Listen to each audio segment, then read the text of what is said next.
Mic test. Mic test. There we go.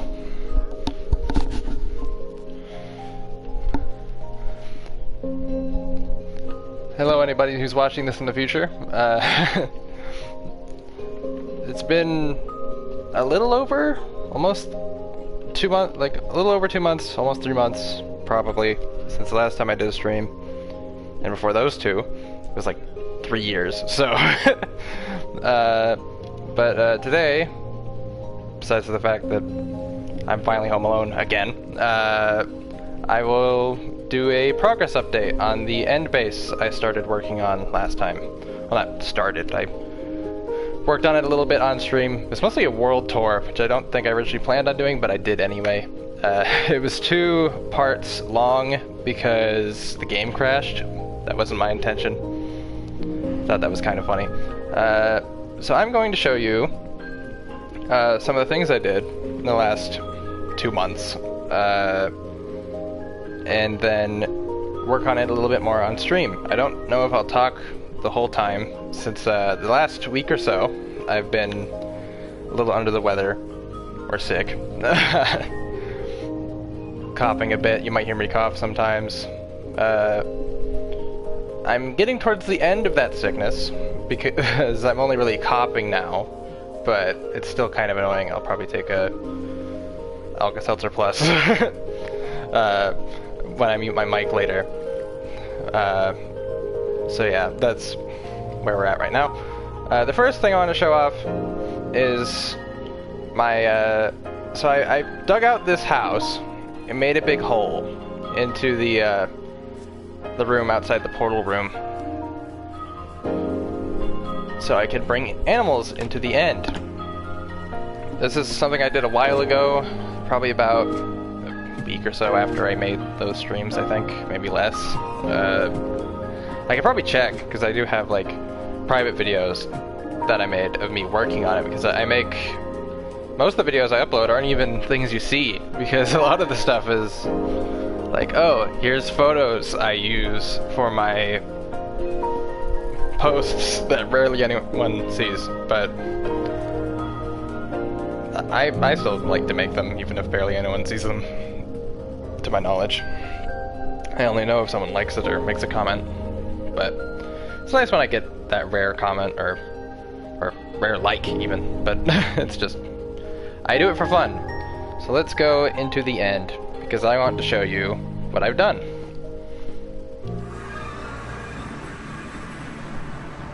So the top here doesn't look that different from before. The last time I did a stream, I'm pretty sure I already had all of this terraformed. But all this is new, at least to a live stream. You would have seen the things I've been up to for the last few months in a video I made, of a 8x speed video that I did of me working on the thing that's over here, which this map isn't updated, but you can see I've made a house. So let's go over there real quick, and then we'll go to the lower level later. I haven't touched this area since I did my dragon fight earlier this year, I believe. This is like the perfect end island for terraforming. It's really nice. Like, basically, I started this project because no one ever does anything with the end, really, and everyone's waiting for an end update, so I was like, I might as well do something with the end, because nobody ever does anything with it. Just something unique to do. Not the most creative project in the world. So there's nothing in these chests, I believe. I'm pretty sure, yeah. Because because I moved everything on the lower level, which you can see here. Initially, when I made this house, the paintings would sometimes fall off when I loaded into the dimension or loaded the world. Thankfully, they finally patched that bug after like over a decade, so that's nice. So you can see down here, there's the access to the lower level, at least the proper access. There's one over there at the start area. Here's the storage room. All these top chests are full of endstone. Plus, I think if you spill over somewhere, I think. Maybe not? I thought. Okay, maybe not. Well, actually, yeah, here. Yeah, over here. That's a lot of endstone. Because I had to dig all this out. And also terraform the roof. Here's a better map, more up-to-date map of the area. You can see there is a bridge that connects to something over here. Just a little lava wall. I think the main reason I just did this, and there's nothing here, is because the pillars, I think, will be over here and over here, so I couldn't really do much over there anyway. Here's the main, I don't know what to call this. The main hall. I don't know. Just a cool little walkway.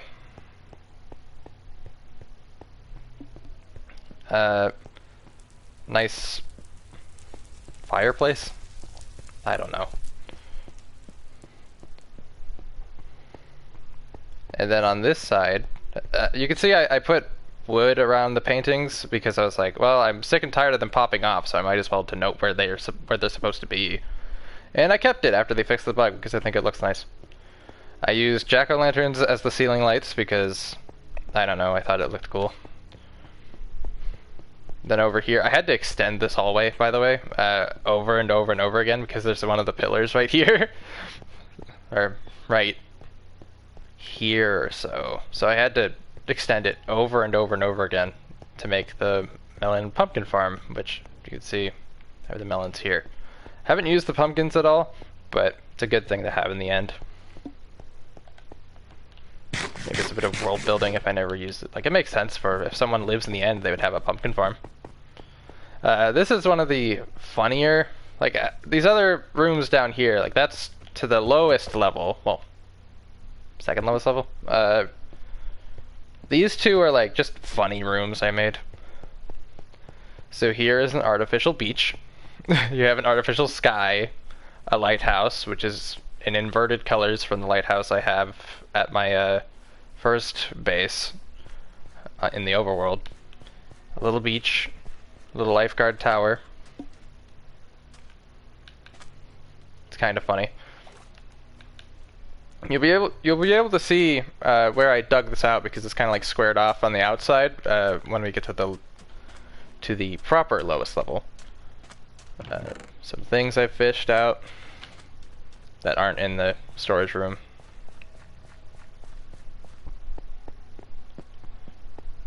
And then over here, you have an exposed pillar. Oh yeah, that's right. The lighthouse, the reason it even exists, besides for... Oh yeah, it makes sense for a lighthouse to have a beach next to it. Right. Reverse that. For a beach to have a lighthouse next to it, there's a pillar inside this.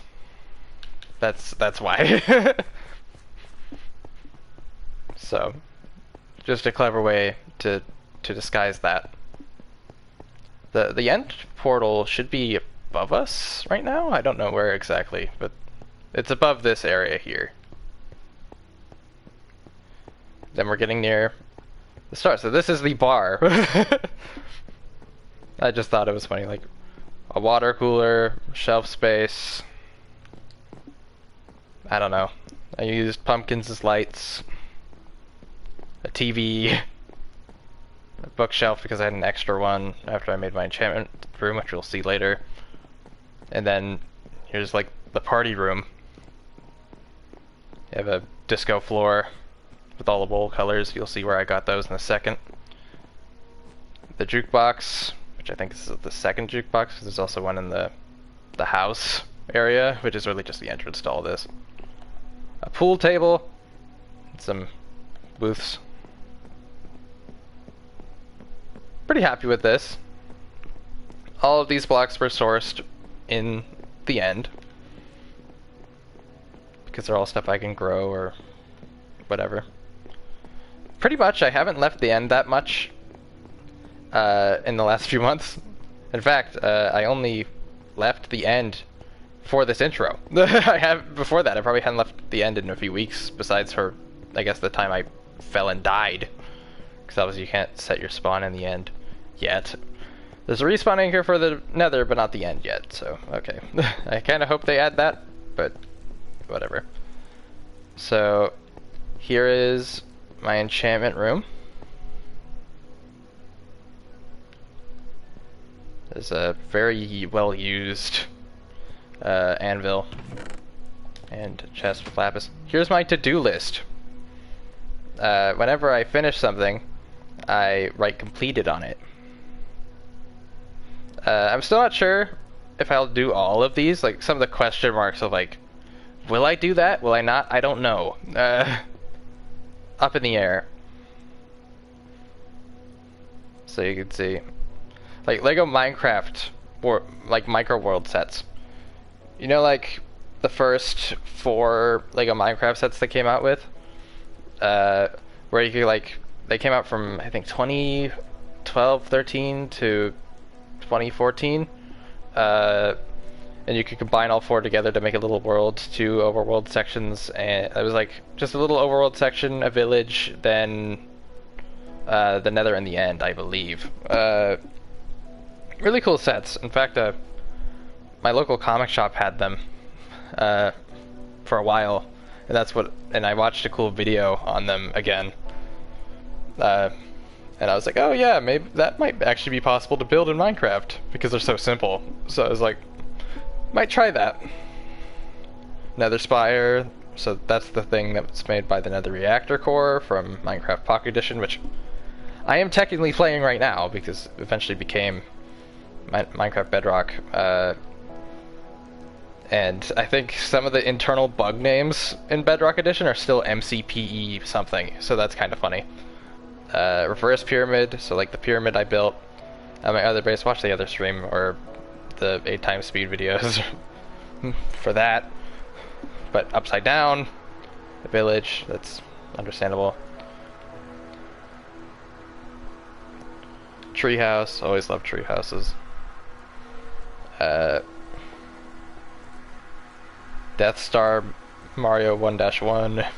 Pixel art area. I already have an entire world for that, so it's kind of unnecessary, but it might be cool to do it in survival again.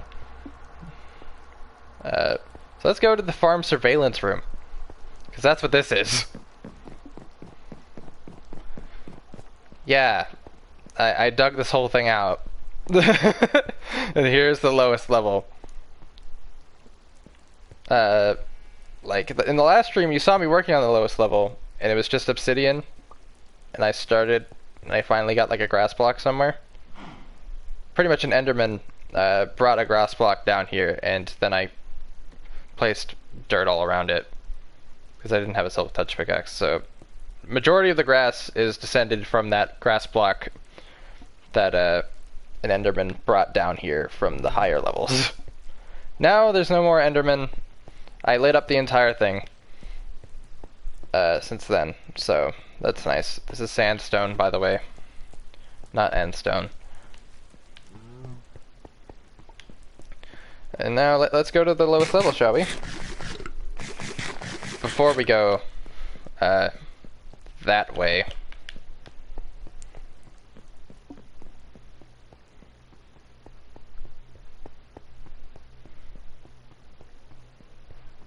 Let's see.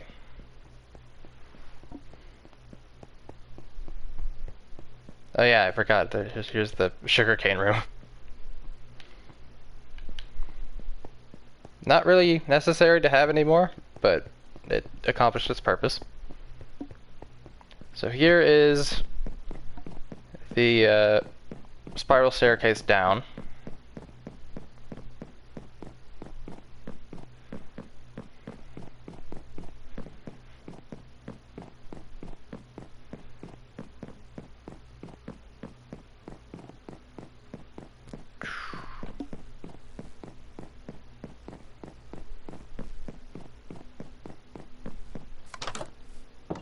So here's the lowest level.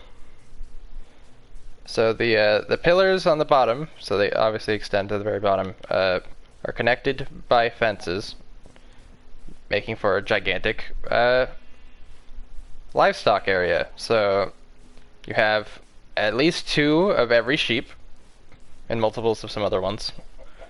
Tons of cows, tons of chickens. Do I have more than 2 pigs? Yeah, I think I do.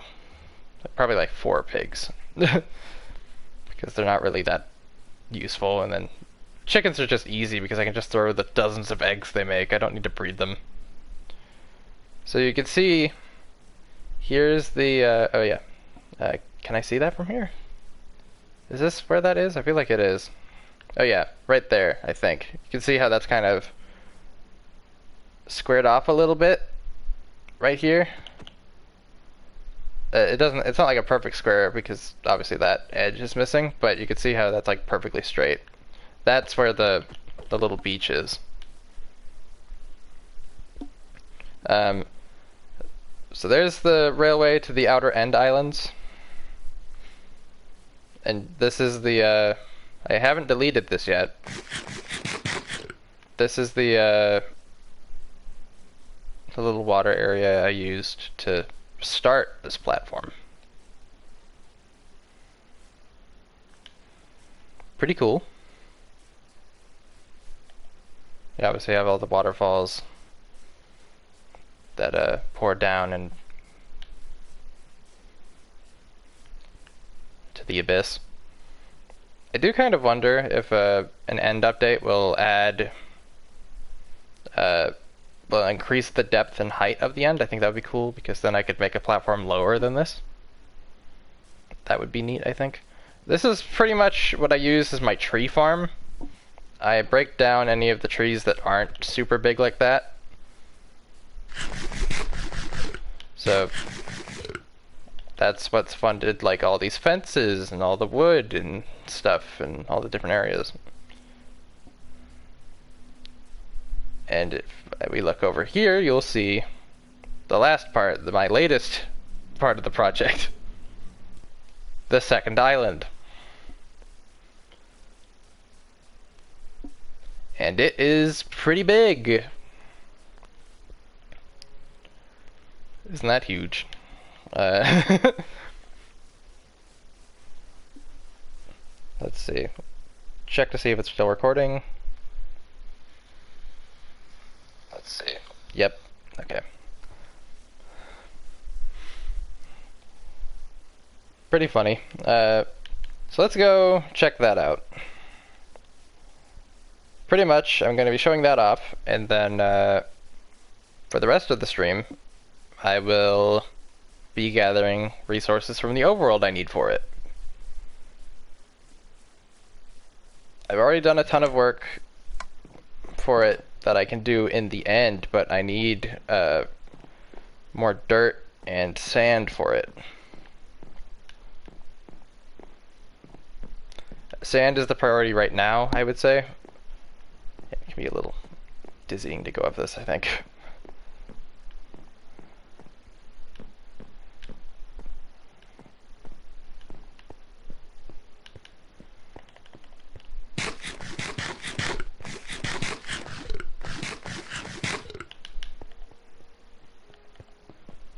Another thing I plan on doing, I guess I should talk about this when I get there. So at my second base in the overworld, I have statues of my current skin and the first skin I used, which was the Phase 1 clone trooper from the Star Wars prequel skin pack. That was the first skin I used on PlayStation. Technically, I've been using this skin longer than that because when Minecraft Pocket Edition finally became Minecraft Bedrock, this is a free skin. So I used... It wasn't the skin I used a skin before that I got off of... there used to be, like, separate apps, like third-party apps that would host, like, live games on there and, like, Hunger Games and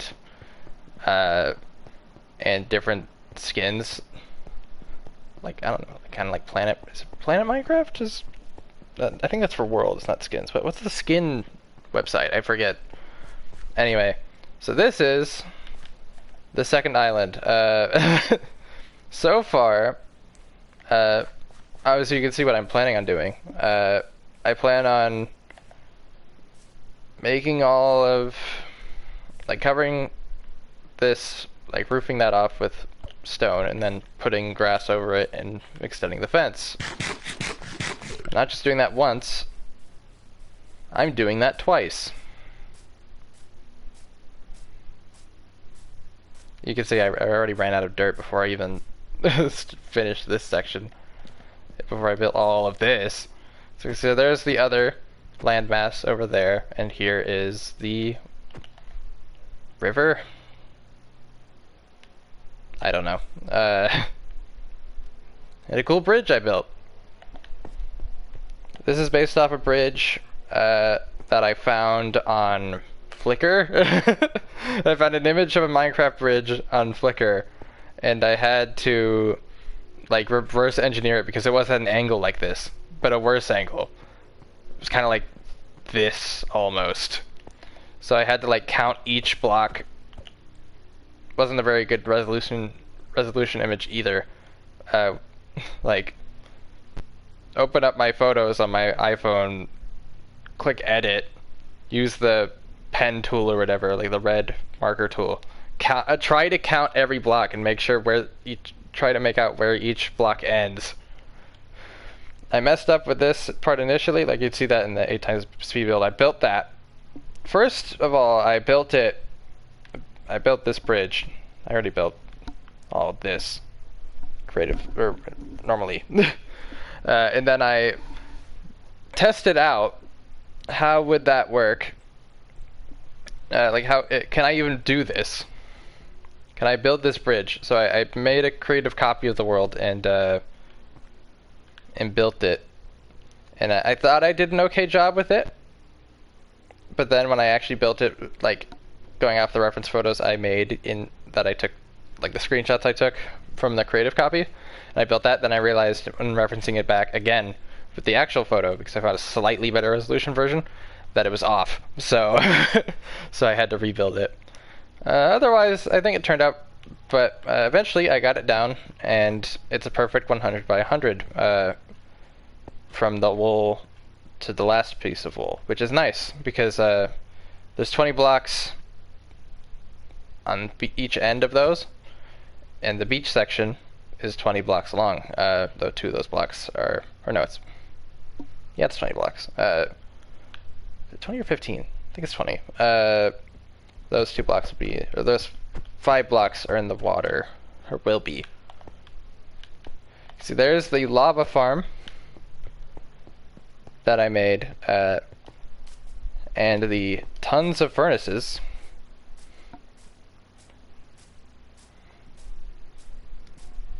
that have funded all and the cobblestone generator that have funded all of this stone. I've spent so many hours sitting here mining from this cobblestone generator. Here's, like, sometimes I would go into the overworld to get iron blocks for my iron farm. Bunch of sandstone. Don't really need this. I should probably just put this back at the storage room. Some gravel. Here's stone I haven't used yet. 20 furnaces. 20 things of lava. And a cobblestone generator, and that is all you need to do this. Let's go out here.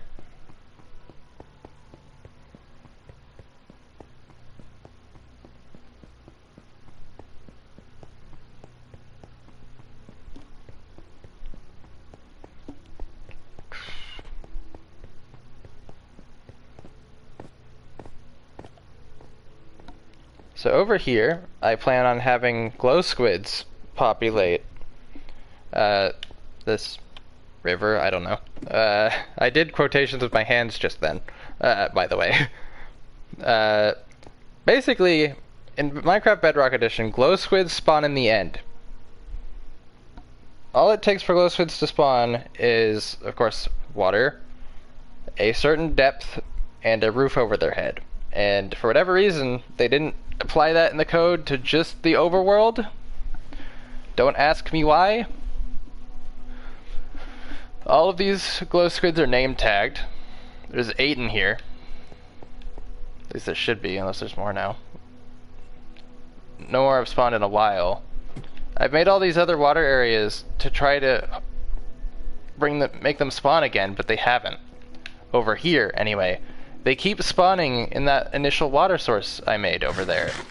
In fact, 3 of them spawned just before I started the stream, when I was walking to the when I was walking out of here to go to the end portal, so I go into the overworld again.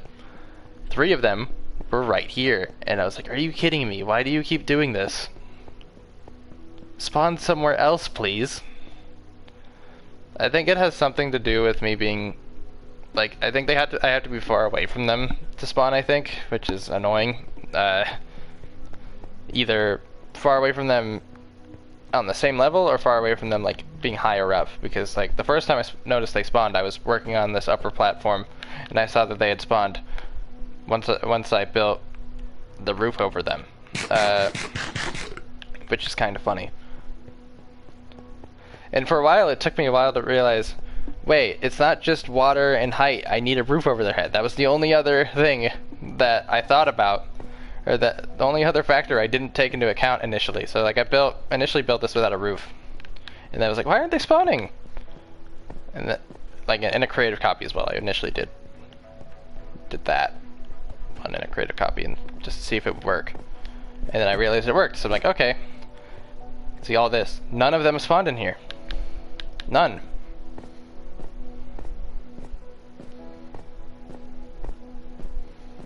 Same with over here. None have spawned yet. I would think, because they're a significant distance away from the others, they might spawn over here. But for whatever reason, I just can't get them to spawn. Oh well. There's a better look at the bridge. Here's where the rest of my scaffolding that I made in the end anyway is. This is the scaffolding. Like, I use scaffolding to... Initially, I didn't use scaffolding, I think, to make that wall anyway, like the about that radius, like that length there. Eventually I expanded it, but on both ends. But it's just kind of funny. It's like, I built all this to try to get more to spawn, and I know they can, but they just don't want to. There's something I'm not doing, like, oh, I need to be a certain distance away, but I'm like, if I'm a certain distance away, will they despawn by the time I get there? I don't know. Now let's walk on the bridge. This is slightly different from the original design. Like, obviously, it's much higher up than the original. The original design was like, the water was like here. And obviously it wasn't built in the end. It didn't like drop down like this. Originally this was the floor. And it had like black and white wool. It was from a beta version of Minecraft. That's where I think the photo was taken. I don't know if it was taken back in like 2010, 2011. It may have been, but I don't know because people still play beta Minecraft. Beta Minecraft is the aesthetic I'm trying to go for. I don't know. Besides for the fact my build level isn't very good, so it's like, oh yeah, I've practically been building things the same way for the last 15 years. Maybe not 15, 13 years? I don't know. So I was like, might as well. So you can see you can go to the top level here. Some cool redstone torches. And then there's a mid level here. Pretty cool. I don't know why these are like Z fighting, I think is the technical term. Why are they...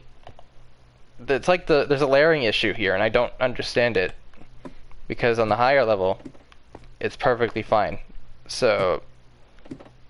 And it's like that on the other one too. So I'm like, what is wrong with them on this height level? I don't get it. It's so strange. It's not like it's built any different. I don't know. Weird. Pretty much what I plan on doing. So here's the secondary platform. There's a way to get down, but there's nothing down there. As you can see.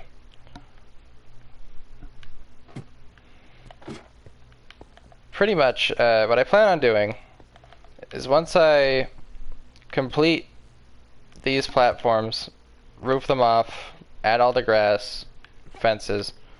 Eventually I plan on building structures on these, like to make like a city and a village, probably on this side somewhere. And then maybe even build things underground, I think would be cool.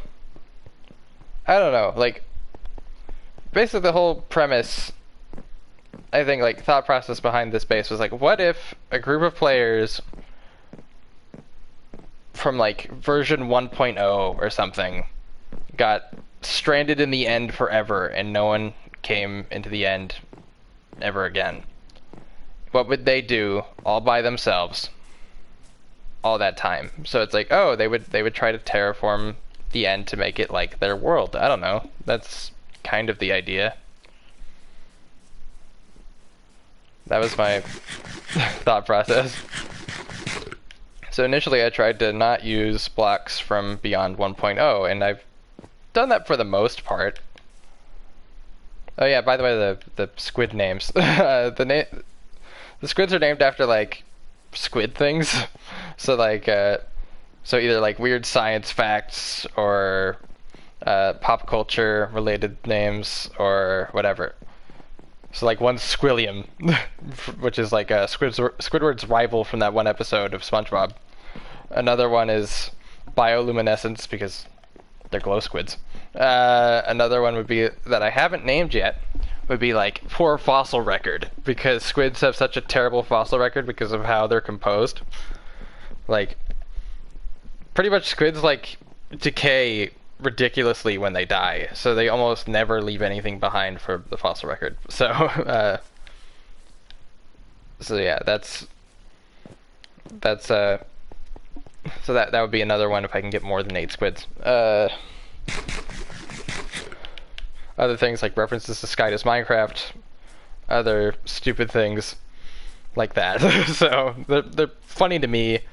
It's just I need to name them something so they don't despawn.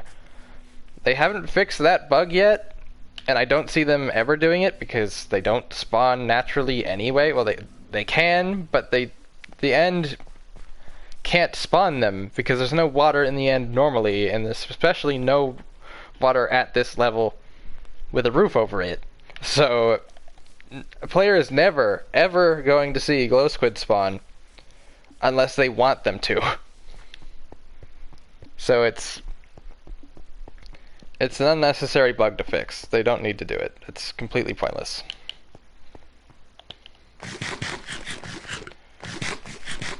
Okay, so today's mission, now that I've shown everything off, is to go to the desert and get a bunch of stacks of sand, because I need a ton of sand to finish the beach. And if I can finish the beach sections, I can then fill in the water.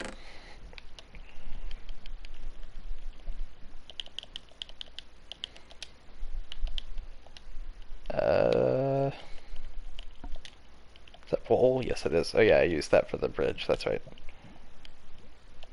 Let's take... And that's probably good enough. Let's just take all that wood, because I don't need it. Like, I don't need to save that right now. And let's take all this, because I don't need it here. I might also consider taking like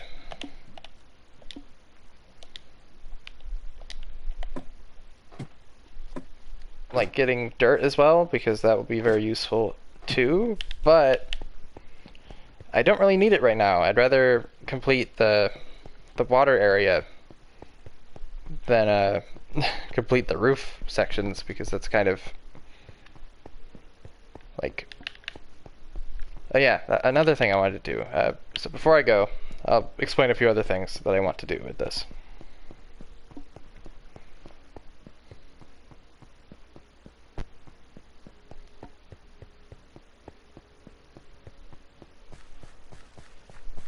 So pretty much, like, I might detail this more.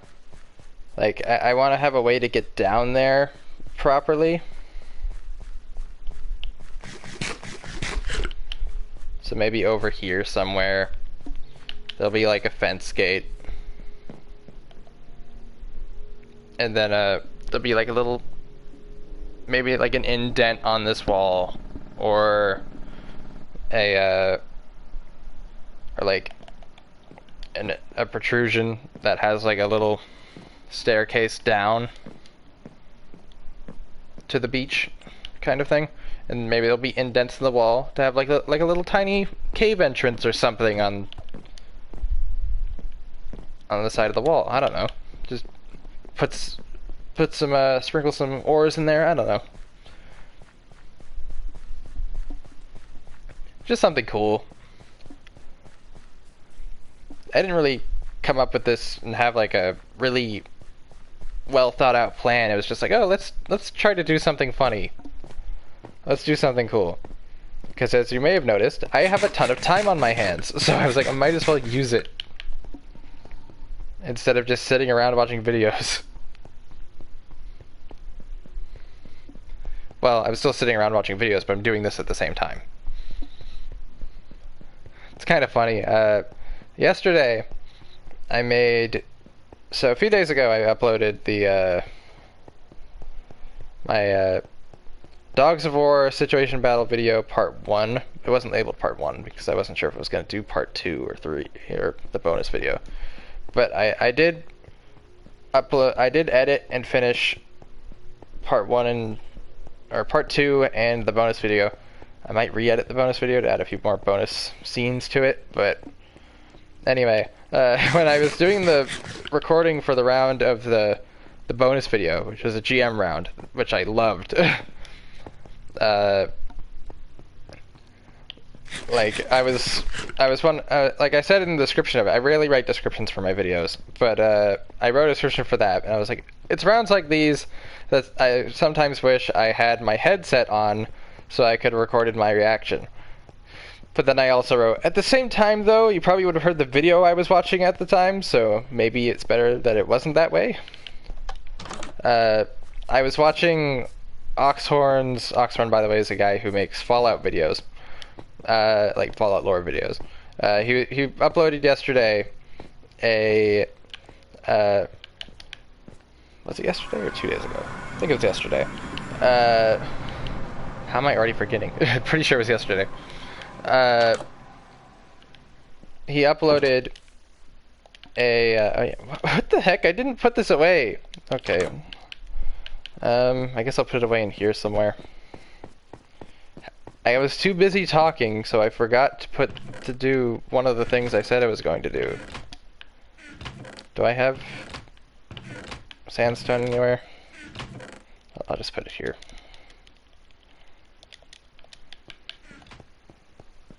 I don't have any weapons. I can make them later. But yeah, anyway, it's like... Oftentimes, a lot of my videos don't have commentary. In fact, 90% of them don't, especially when I'm not playing with anyone. Is there a comment? Hello? So oftentimes, like, I don't have commentary on a video. Not to Stronghold. To Badlands. I don't have commentary on a video because I'm usually multitasking and watching videos while I'm playing it. So sometimes that results in terrible gameplay which never gets used, and sometimes it results in still amazing gameplay, but it's just like, you sometimes wonder, it's like, how the heck do I do this while paying attention to something else at the same time? I don't know. It's just something I've always done. I really only like play and not watch a video when I'm streaming, because I'm like, I don't want Unless I watch videos when I'm streaming when my mic is off. But I don't. I'm surprised I haven't coughed that much yet. Yeah, there's a minecart. Chest minecart down there. I used to, a while ago, when I was working on my underwater base, I would like gather tons of sand so I could smelt it into glass, and I would push it. It would be in my inventory and the chest minecart, and I would slowly push the chest minecart in a minecart across this entire thing, which is like 1,800 blocks. Something ridiculous, so I thought that was funny.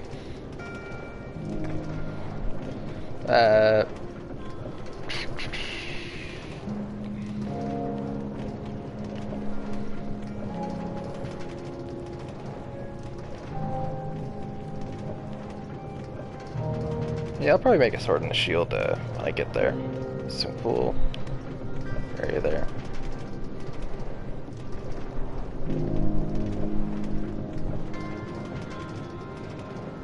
It's 3:30, not 3:30, it's 3:16 p.m.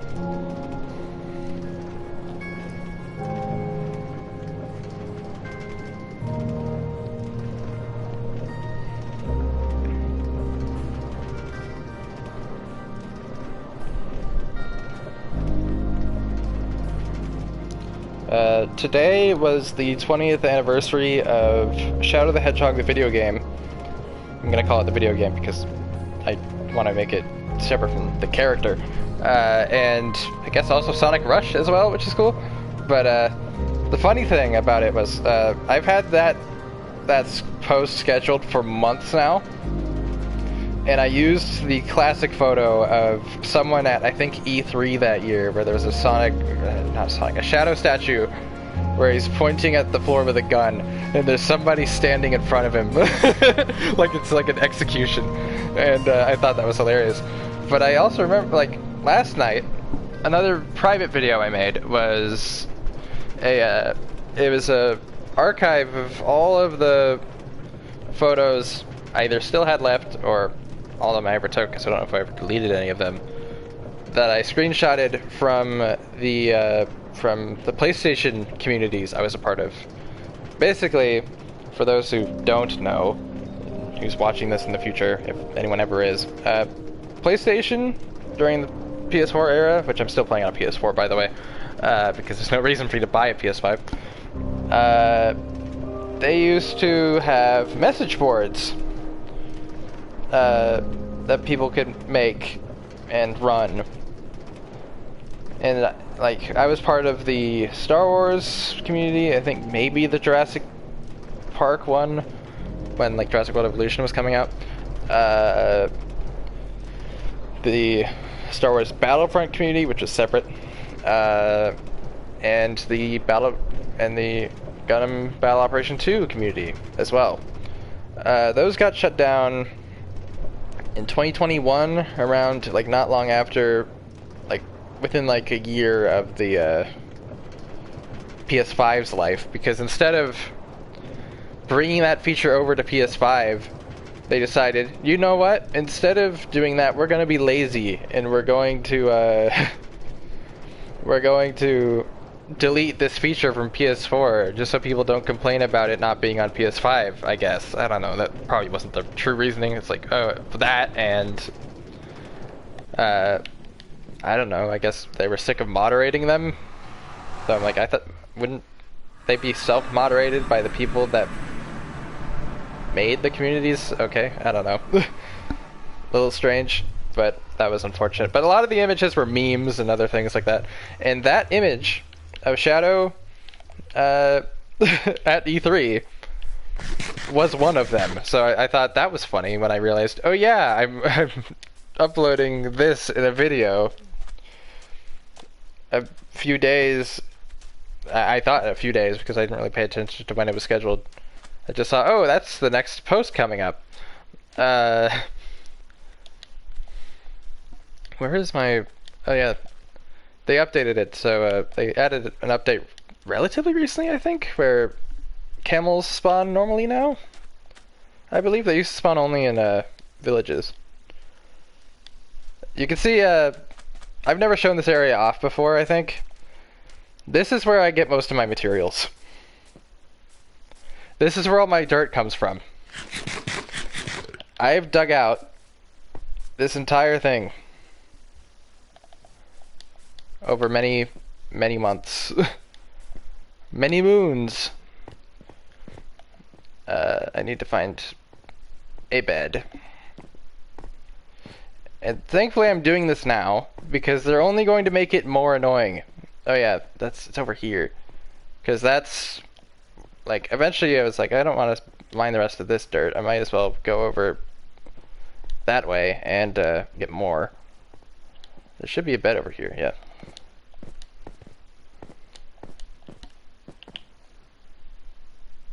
There should be another bed over in the desert area.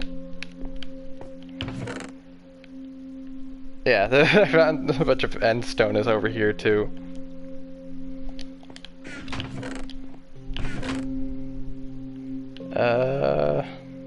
Might as well grab that as well.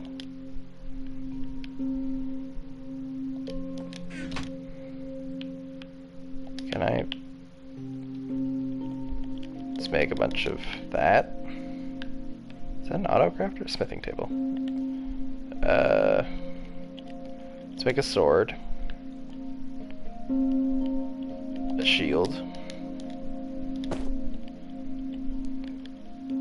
Because they're only gonna make this more annoying because they're adding the, what are they called? They're adding like a husk version of a skeleton and a husk version of a camel, so like husks can ride them with spears in the next update. I'm like, great, you're gonna make this even more annoying than it already is.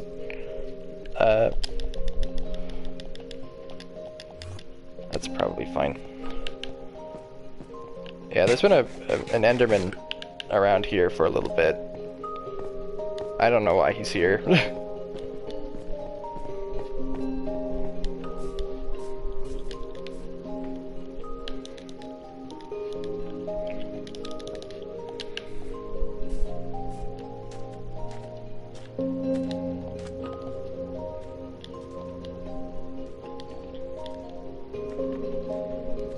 Big hole.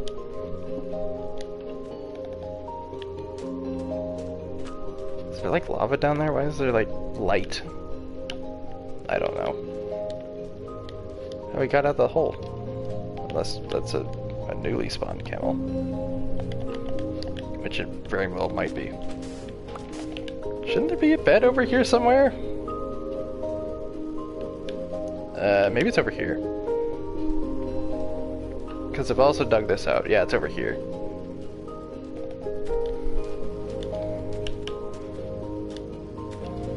In fact, this bed's older than that one.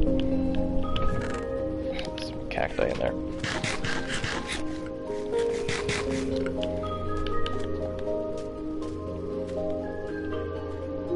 Let's see.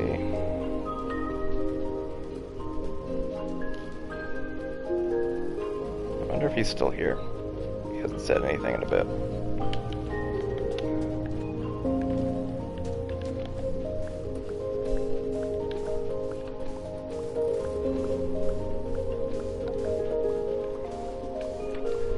Another funny thing that happened last night. I was thinking about making a post about this, but I didn't. And now I'm like, I'm not going to do it today because I don't want to overshadow the shadow post. I was watching a G.I. Joe video last night. It's like 9 something p.m. And I got a commercial from Big Bad Toy Store of all places for, it was a cool like stop motion commercial. Kind of advertising the, well, it was advertising, I don't know what I'm saying, kind of. The G.I. Joe Transformer crossover figures from like a year and a half ago. And I'm like, they haven't made any of those since last year. Why are they advertising these? Like, I think the last one was Cup in the Triple T. Or as the Triple T. Which I've seen at, like, GameStop for like a year now. The only one I really liked out of those was the Soundwave, and it showed up at Ross, and I just never found it, unfortunately. It's like, would I have ever bought it if I could not get it for full price? No, I probably wouldn't. But if I can get it for like 20 bucks, I might consider it. But I just thought that, like, cool. I always love stop motion commercials, but I was just like, I don't think I've seen a like Big Bad Toy Store commercial before, even though I use that site pretty regularly, or at least look at it. It's like, I used to see when I was a kid people advertise Big Bad Toy Store as like a channel sponsor, but now it's like, because this is still like 2012 or so, so it's like, even though that website had already existed for like over 12 years, it's like people were still mostly buying action figures and stuff in store. Online shopping still wasn't super duper big yet, so you could get away with getting your so it's like, it made sense for even after all that time, for online stores to advertise, like, sponsor figure reviewers. But it's like, I don't think they do that anymore, because they're so big that everybody really knows they exist. It's kind of funny, like, I knew about them for ages, but I don't think I ever really used them until like 5 years ago. Because I wasn't really into online shopping. I would usually just buy things off eBay. That was my online shopping, or Amazon. Not even Amazon, really. But yeah, that was kind of funny. It's like, it's like, why this G.I. Joe video? I watch G.I. Joe videos. I've been watching them for the last like few weeks, because like a few weeks ago I found my local comic shop had gotten a ton of bags of G.I. Joe figures for pretty good prices. $16 for 2 figures in a bag. I'm like, that's pretty much retail if these figures were like $8 back in the day. Like, a lot of 50th figures, a lot of stuff like that. Like a lot of 50th anniversary or Retaliation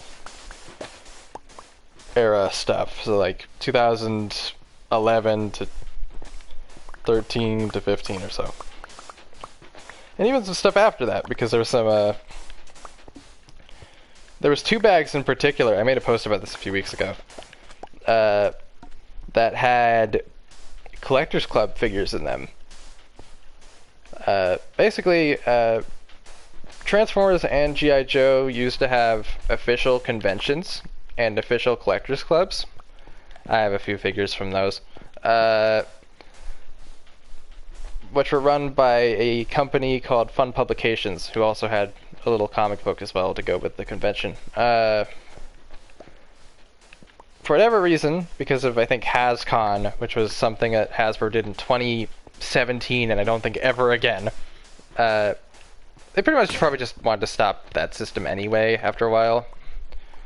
So for whatever reason, they decided, we're just not going to have you guys run the convention anymore for Transformers in 2016. 2016 was the last one they did. But because Hasbro was pretty much doing nothing with G.I. Joe outside of SDCC sets at that point, San Diego Comic-Con, for people who don't know, they decided, you know what, we'll extend your G.I. Joe convention contract for another 2 years. So they did it until 2018, which is kind of neat. But anyway, back on topic. Both the things, the reason I'm bringing that up is because the 2 G.I. Joe Collectors Club related bags I saw were items from that later period of time. One of the bags was $20, so one of the more expensive bags, but not the most expensive bag in there, which is not saying much, was the, I forget what they're called, the female Cobra Shock Troopers wearing black and red outfits. The 3 of them. With their file cards, all weapons, all accessories, stuff like that, for $20. If I just wanted to get one of those on eBay, just one of them, one of the 3, it would be like $75. If I wanted to get all three of them, it'd be like 100 and like almost $200, and they had them for $20. I knew they were Collector's Club figures, but I for some reason just didn't bother to check how much they were worth. I knew they had to be pricey normally because hey, they're Collector's Club figures. Collector's Club figures are always worth a bunch, but I was like, I don't know. I forget. I'm like, I forget how much those are worth because I never really looked into it. And then there was another bag there, which was $18, so $2 above the average price of the bags that they had. And it had one figure I liked and wanted, but I was like, I don't know who the other figure is, so I passed on it.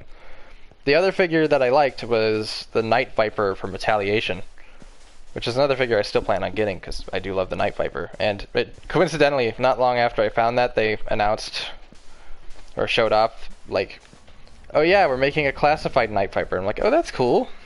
Okay, I'm just wondering what that sound was. That's just in the game. I don't know where that sound would come from in real life, but anyway. Okay, I need to find the... Where's the bed? It should be over here. I should bring it over here. Because the problem with being in the desert, you don't want anything to spawn, because they persist. Husks don't die in the sun, so they're really annoying. Anyway, the other figure was the Dreadnought Heart Wrencher, which she came with a Dreadnought vehicle. I think it was like a recolor of the Vamp, I believe, which is a G.I. Joe Jeep. It was a remake of a old Sears exclusive, I believe. In the bag was the Night Viper and her and the missiles for the Jeep for $18. I was like, oh, I like the Night Viper, but I don't really know if I want to get that. Because I don't know who she is. So, still a good deal for the Night Viper. That's about normal for him. And then I get a free extra figure, but I didn't buy it. I was like, oh, I might consider it if I come back the next time and they're still here. And then I later learned, like through reverse image searches, I tried a few times, it didn't pick up what she was initially. But after a while, I later realized what that figure was. I was like, oh Jesus, she's worth like $200+ alone without the vehicle. I'm like, that doesn't make any sense, but what? Okay. So I was like, oh, I might actually consider it now. But at the same time, I was thinking, even if they are there the next time, I don't know if I'd buy them or not, because I'm not the biggest G.I. Joe guy. Yeah, I should probably put some stuff in the chest over here. That's what they're for. I will be here until this chest is full. And my inventory is full, probably. I'm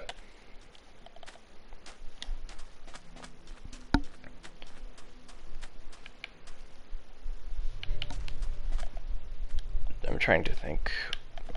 To no one's surprise. Oh yeah, I was saying, I'm not sure if I'll get them.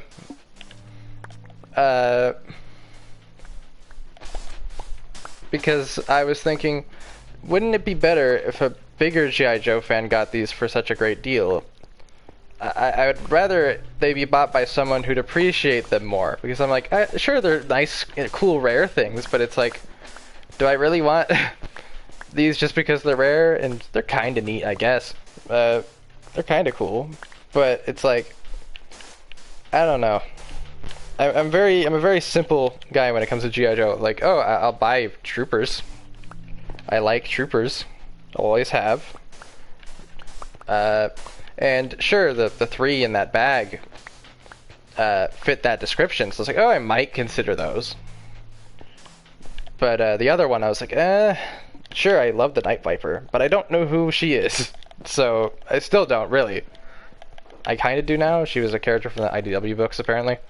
But I'm just like, she's not really much of a character from what I've determined, so it's like, I don't really need her if I don't have any other members of her sub-team or whatever. Be weird to just have her for no reason. Especially when she's supposed to have a vehicle. What's the point of these rockets if I don't have the vehicle for them to go on? So, I don't know. Just thought that was kind of funny. But yeah, what I was saying before I got back to the topic. Back to topic. To no one's surprise, those 2 bags specifically weren't there the next time I went a week or so later. Because I can only go to the comic shop like once a week. So, if even. So, sometimes I don't go every week, but they sold all the other bags. For the most part. Majority of them, anyway. I didn't take great documentation the first time I was there, so I'm like, I don't remember if there's a few missing or not. I would determine that probably there's barely any other ones missing. It's really just those 2 that were gone, and I'm like, yeah, I'm not surprised by that. A part of me wonders if any more bags were there before I found those. Probably not, because I imagine those 2 bags in particular wouldn't have been there if someone else had already looked through this, but it just made me wonder.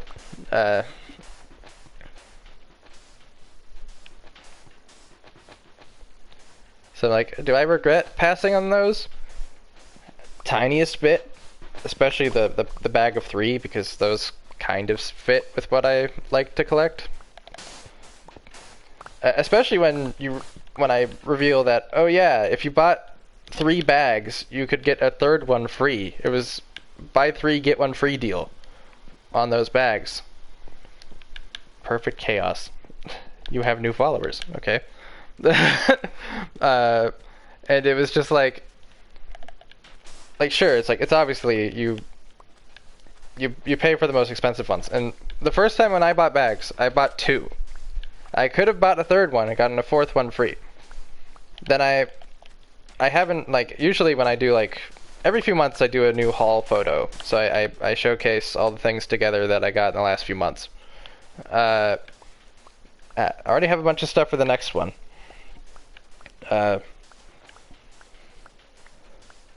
Plan on doing it by the end of the month. Because obviously I don't want that to intercut with the Christmas one later. Anyway, isn't it weird that it's already November? This year, to me at least, felt like it went by like light speed. Felt like yesterday was my birthday, but nope, that was ages ago. Anyway,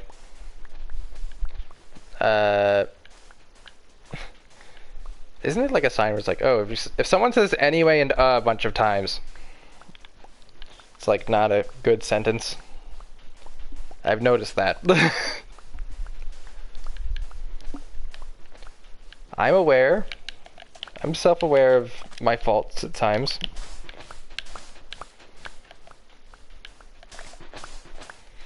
Okay. Where was I going with this? Where's my train of thought? I did it again! Okay. Alright, those 3. Especially when I later learned that apparently at least that design was featured in a G.I. Joe beat-em-up game. Like, there was a 16-bit or so beat-em-up game that was released on modern systems by a developer who keeps making beat-em-up games like that from, like, 80s franchises. And one of the enemy types was them for whatever reason, which I'm just like, okay, all these are classic designs except these. Okay, like, they're classic designs in aesthetic, but not in terms of, like, in reality, because they're from... Those female troopers were based on a set of female troopers made for, I think, a previous JoeCon, I believe? And then they, with, like, the old molds, and then they... like, the O-ring molds, and then they later made modern versions of them. So it's like, okay, kind of cool. So it's like, oh, well, now I'm like, they kind of fit a little better. They always fit better than the other one, because it's like, at least those are technically troopers. It's just like, oh, do I really need these? For 20 bucks, sure. But I wouldn't pay a stupid amount for them. Personally.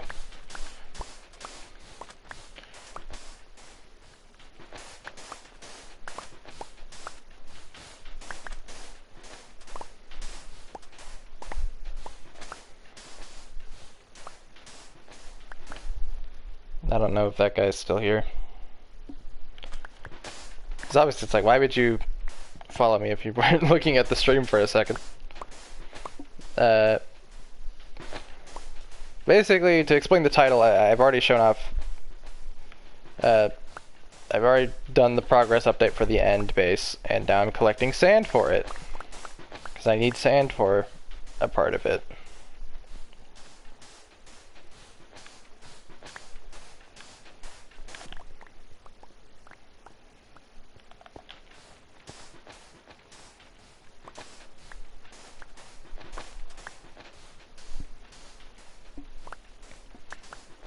What was another thing? Oh yeah, so the first two bags I bought, which were in the last haul, like the first two bags I bought at the time when I stumbled upon them the first time, I got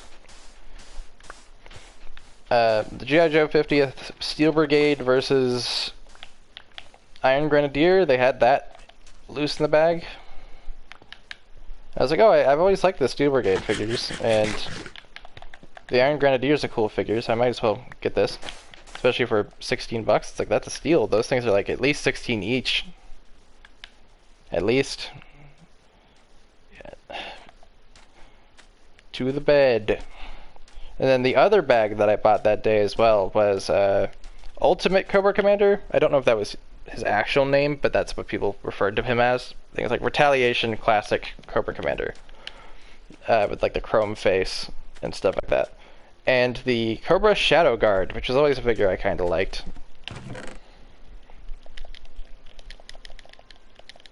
From the 50th anniversary line. So yeah, I think once I fill this up,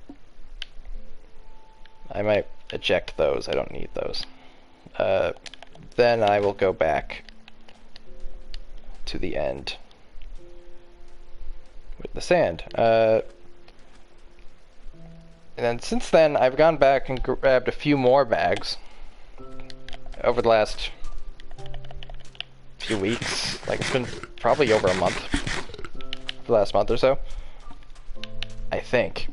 I don't know, I've lost track of time a long time ago.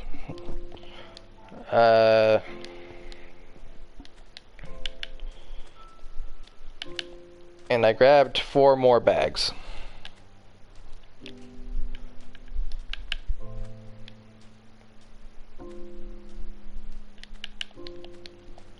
I'm not gonna say what they are yet.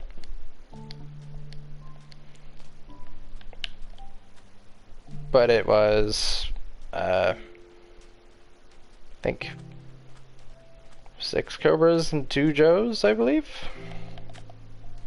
Pretty cool ones. Like the last 2 bags that I recently got, like in the last week or so, were ones where like, oh, these are cool figures, but they weren't like super high on my list. But I was like, oh, well, if I might as well get them now, I guess, because I'd rather pay $8 a figure than 16 per if I ever want to get these online later, and they might even be more expensive later if I put them off for years.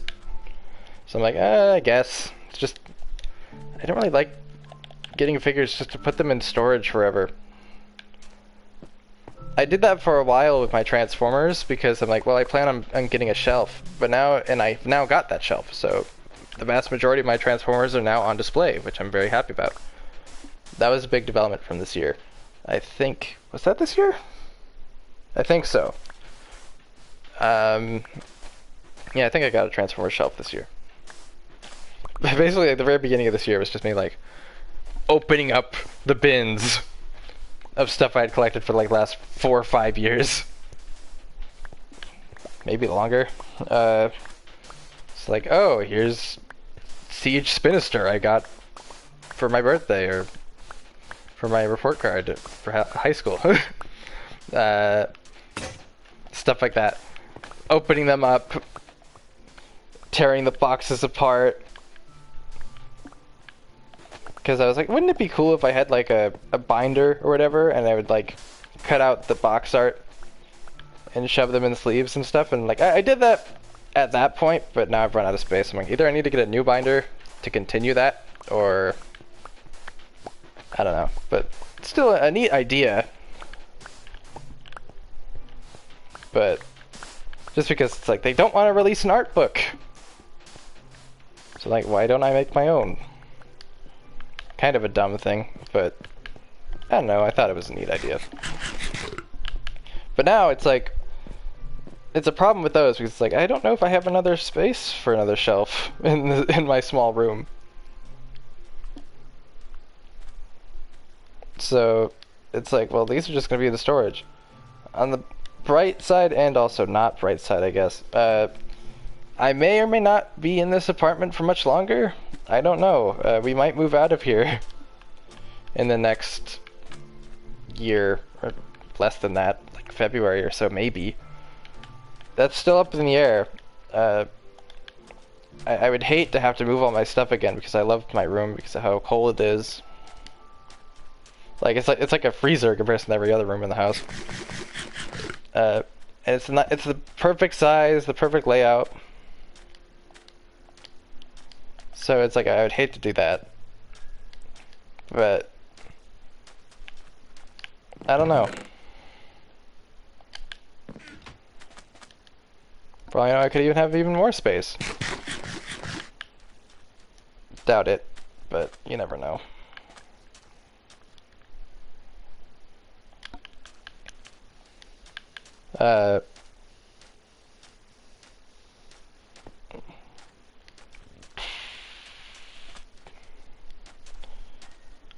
I got, also yesterday, I got a really cool item in the mail.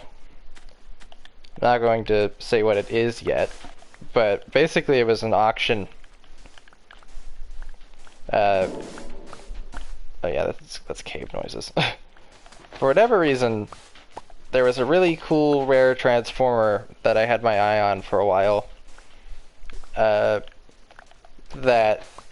was put up for auction by the same person I got something else from my last haul from.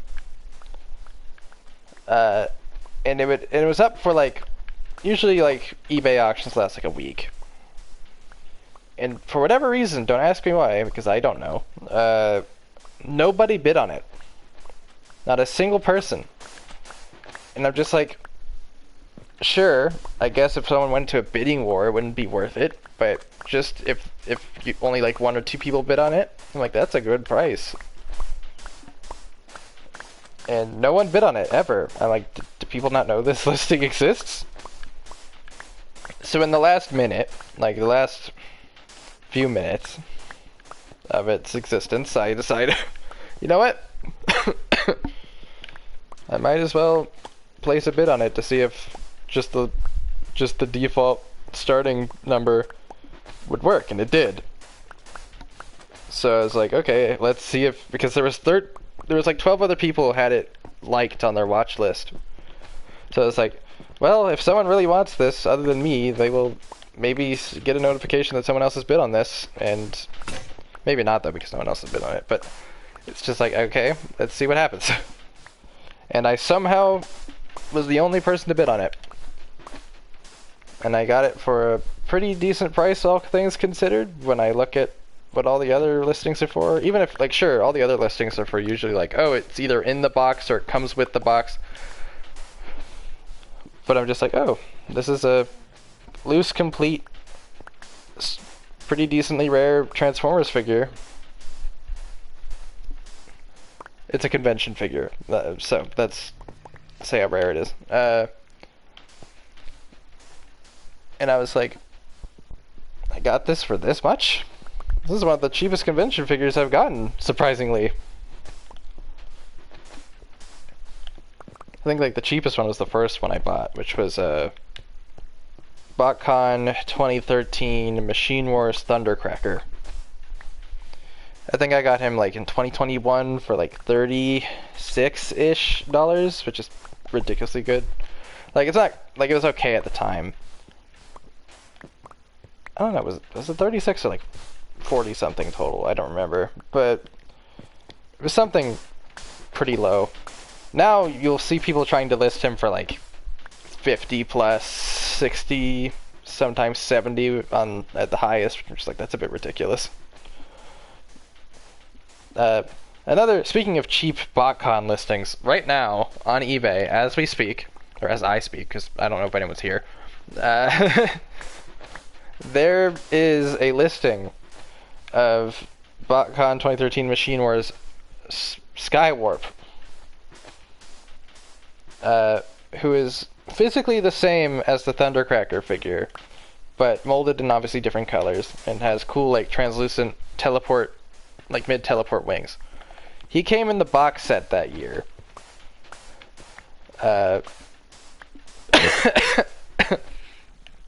Okay, there's the coughs. And someone had him for like 50 free shipping, and then they reduced the price to 40. So there's one of those right now for 40 bucks free shipping on eBay right now. And I'm like, oh, that's really nice. That is a figure that's been on my like kind of want list. But I'm like, I already have Thundercracker. So do I really need, like, I would like to have Skywarp and Starscream to go with them. But it's like, oh, I wouldn't, like, BotCon 2013 is the only convention so far right now that has aged decently well, because it's figures that Hasbro hasn't touched yet. Because Machine Wars is such a niche theme. It was even niche at the time, because apparently that was like one of the first BotCons to really not sell too well. Like, they had those figures for a long time afterward, unfortunately. To the point where they canceled, they had plans for one extra Machine Wars figure after that. Machine Wars Hubcap, which would have been a repaint of the Machine Wars Hoist and G2 Electro that they did at that convention. But that Hubcap never came out because of the poor sales of the other Machine Wars toys, so they thought, well, we might as well not make another one, which is unfortunate, because I've seen like a mock-up of what that maybe could have looked like. I don't know if it's an official mock-up or not, but if it looked anything like that cool mock-up / custom, I'm like, this would have been awesome. But, oh well.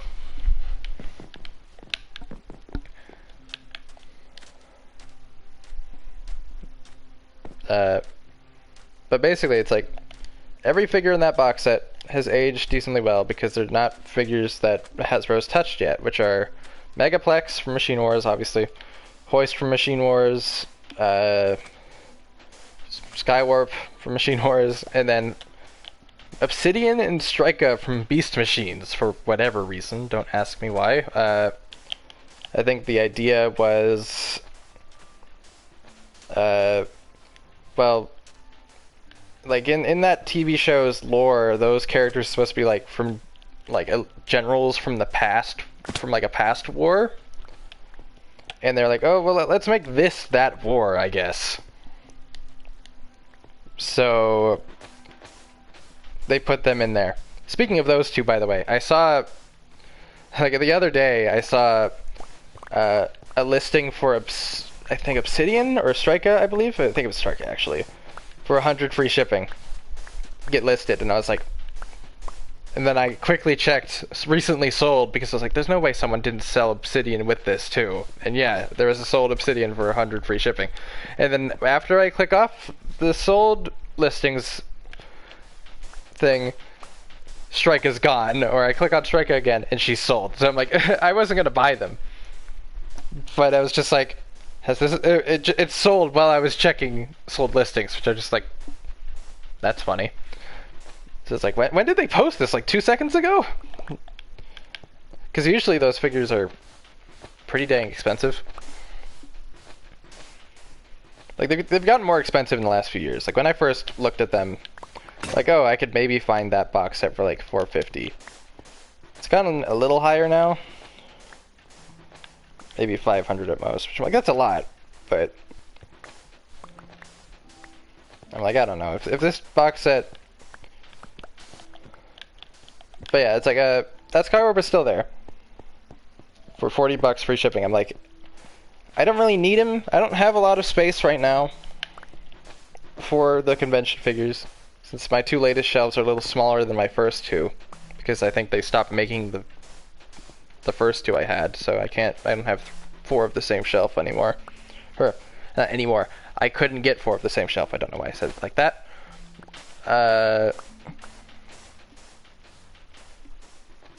But basically, so there's less shelf space, so I can barely fit anything else there, unfortunately. So it's like, it would be redundant to get Skywarp right now if I already have Thundercracker, who I prefer anyway. I'd rather get a more unique BotCon toy instead.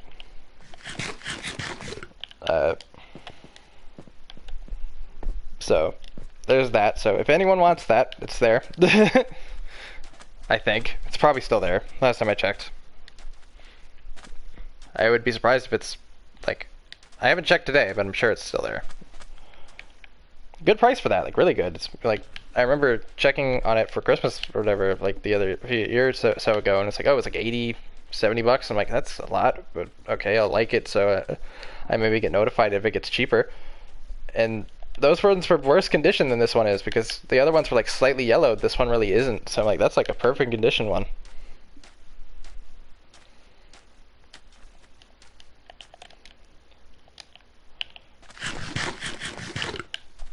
I don't know. The last thing I plan on doing, like, I don't think there's any more G.I. Joe bags, back to that topic, that I'd like to get left there. There's still a ton of them. There's still a ton. Hello. I assume that's what HLO means. You're just gonna spam that? Okay.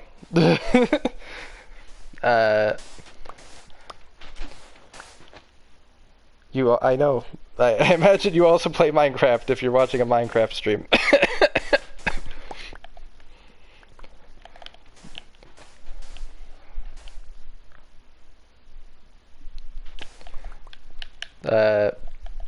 So I'm back to the topic before that happened. There's a cool collector shop that's semi-local. It's in the neighboring city.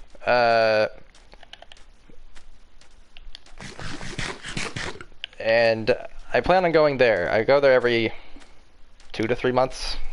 It's that time of the year again. Okay. I see that. Like, the guy in the chat, for anyone's watching this later, which I don't know if anyone will, because barely anyone watches my stuff.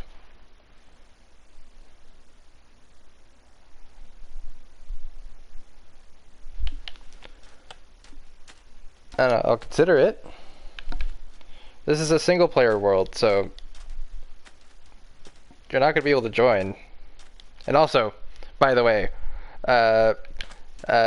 speaking of playing this game with friends right now, a few months ago, my PlayStation Plus ran out, and it wasn't refunded for whatever reason, probably because the card we had used for it, something happened to it, and we didn't update the information on it, so it didn't get so it didn't go through. And I'm like, well, my friends barely play with me anymore, because, well, they have PS5s, I have a PS4, so I don't. So I barely even talk to them anymore, because, well, they don't really talk to me. Should I go back to the overworld? Or to the end, I should say, not the overworld.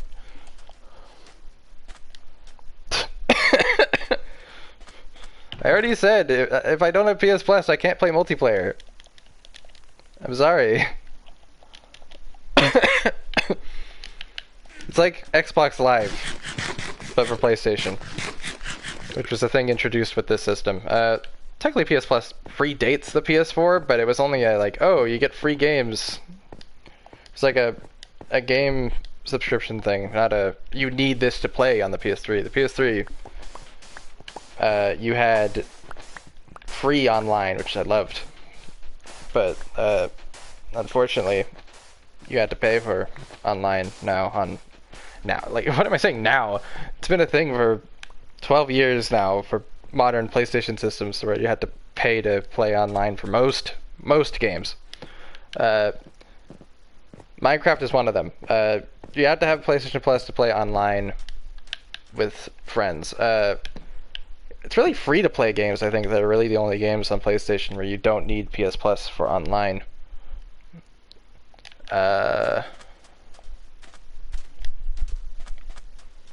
Like, the two games, well, the only two games I really play right now are Minecraft and Gundam Battle Operation 2, because Gundam Battle Operation 2 is a free-to-play game, and you don't need PS Plus to play it.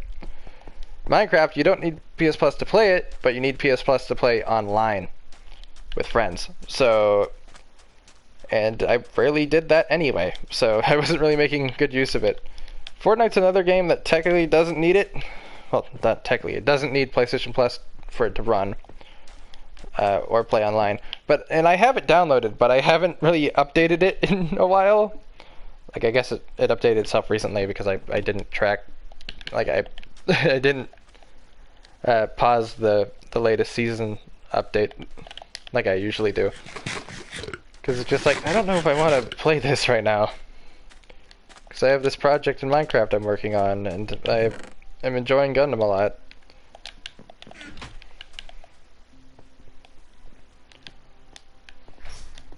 What was that?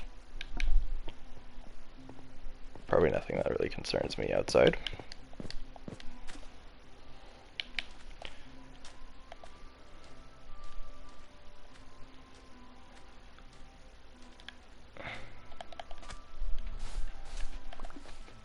So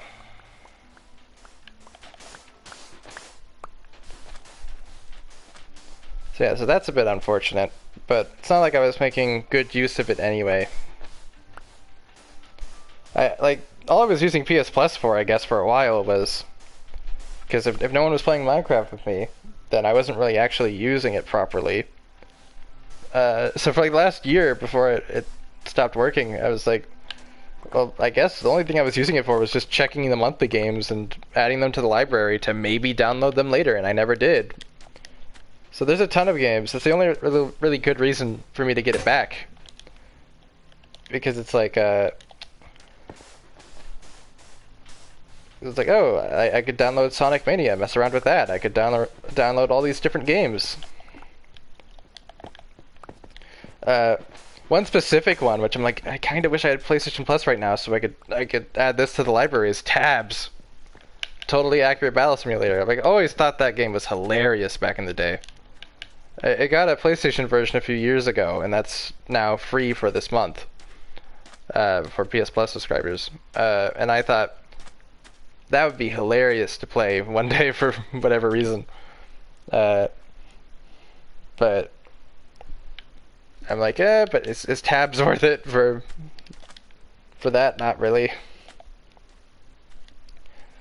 If they put like Republic Commando or something on PlayStation Plus, I would do it. But is Totally Accurate Battle Simulator worth it? No, I don't think so.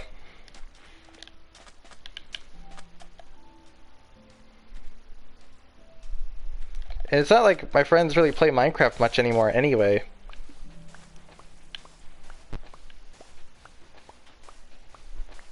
The only one there's only one that I see on there consistently, and I don't even know what he's doing. He sometimes posts pictures to the group chat, but they're like the same ones. Like, I feel like he posted like the same, like the builds, if those are his builds, are impressive. And I know that he has that ability to make cool builds like that, much better than I can. But I'm like, why are you posting the same like 5-6 images a few weeks after another? Like, what? I thought that was funny. Otherwise, it's like, oh, they don't have any games that I can play. And at this point, it's like, do I even, like, is there any reason to get a PS5 for me? I've had this PS4 Pro since 2017. And we are now into the 5th year, I believe, of the PS5. Has it been 5 or 6 years? I don't know. It's getting close to that, at least.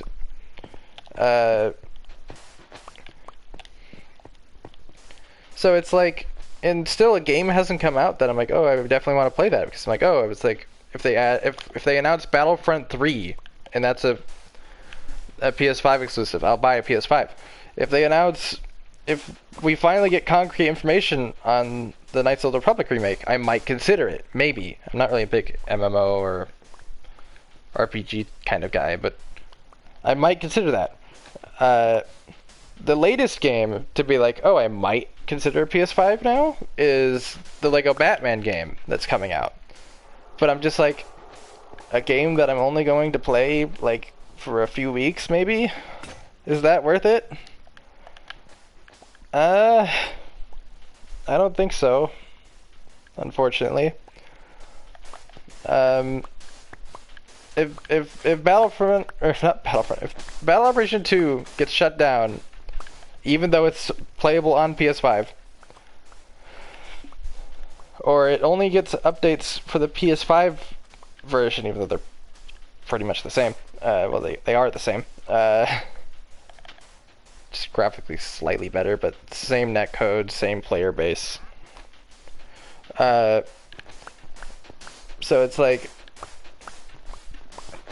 if either Battle Operation 3 comes out, or they stop updating the PS4 version, which I doubt for either case scenario, because Battle Operation 2 has been running for 7 years now, and I've been there since the first, maybe like the second week after, like the first or second week after the game came out in North America, which was late 2019. Late 2019. What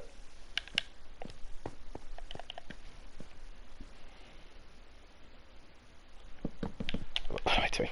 I'm looking at the phone screen and placing things now. Okay, still have timing today.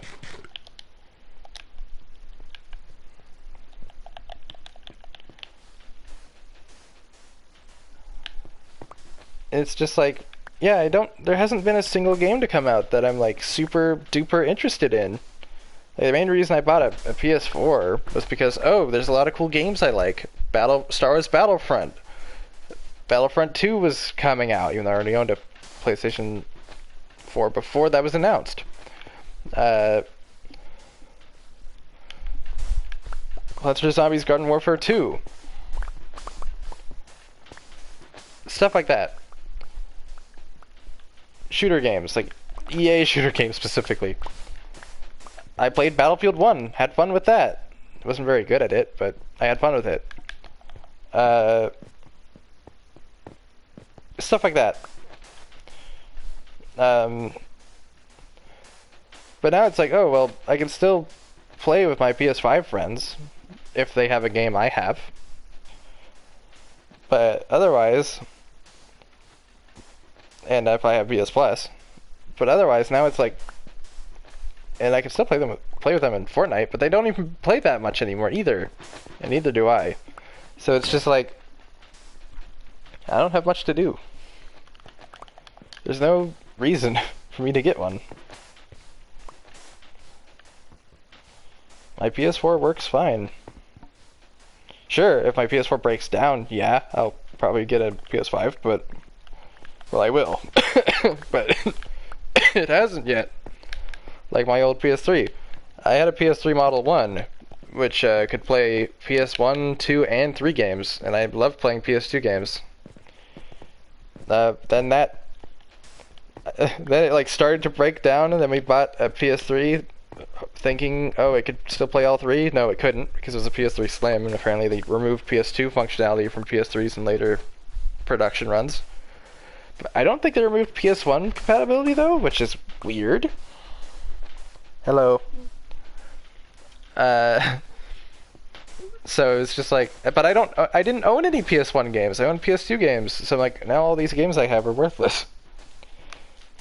Basically, I used to go to GameStop and get like turned in PS2 games in like the I don't know, the bins they used to have, like the metal wireframe bins they used to have of used games. And I'd get PS2 games because I know I could play them, and I messed with those. But now it's like all those games I had, because I had like 20 plus PS2 games, I couldn't use them anymore.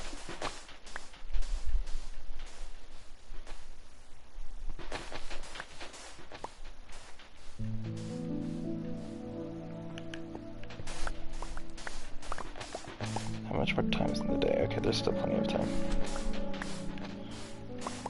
So basically, if you're still here, the guy that just commented, I am currently gathering sand for my end base. I already showcased the progress I've made in the last few months since my last stream.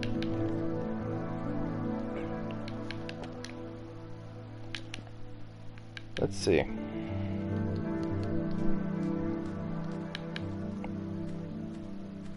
It's over, where is it?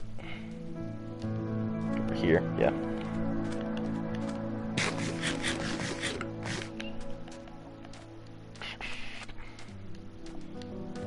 But yeah, so it's just kind of interesting. Do I have enough to fill this up yet? Yes, I do. I think. Yeah. Well, I need 2 more sand, I guess. Let's get rid of these.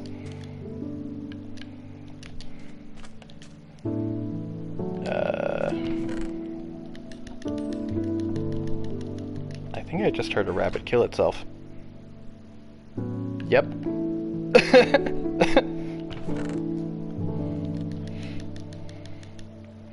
Let's put that stuff in there. Put that in there. Put that in there, because I could always get more for my end project later from the iron farm. So maybe eat these.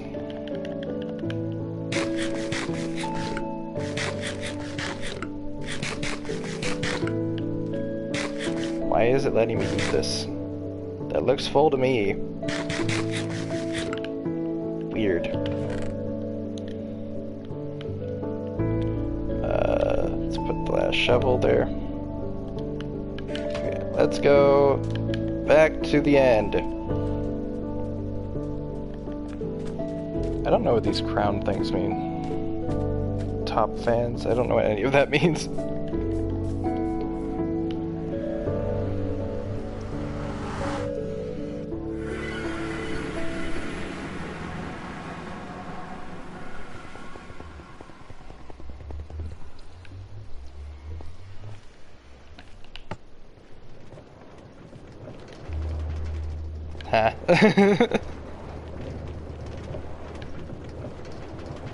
It's just kind of funny to see yourself sitting in this menu.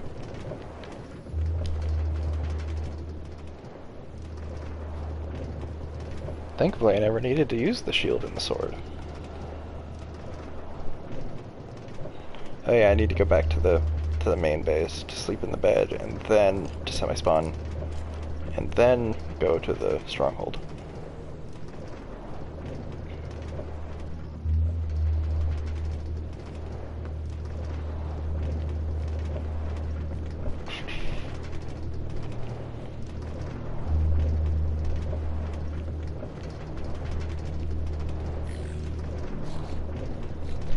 What's another interesting topic to talk about?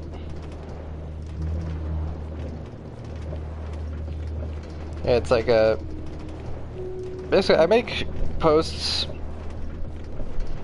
like on my post section on the channel quite regularly. Usually just about random things like, oh, here's the anniversary of this documentary I like, or anniversary of this video game, or Transformers news, or pixel arts I've made, or whatever, memes, tons of things like that. Game announcements, anything.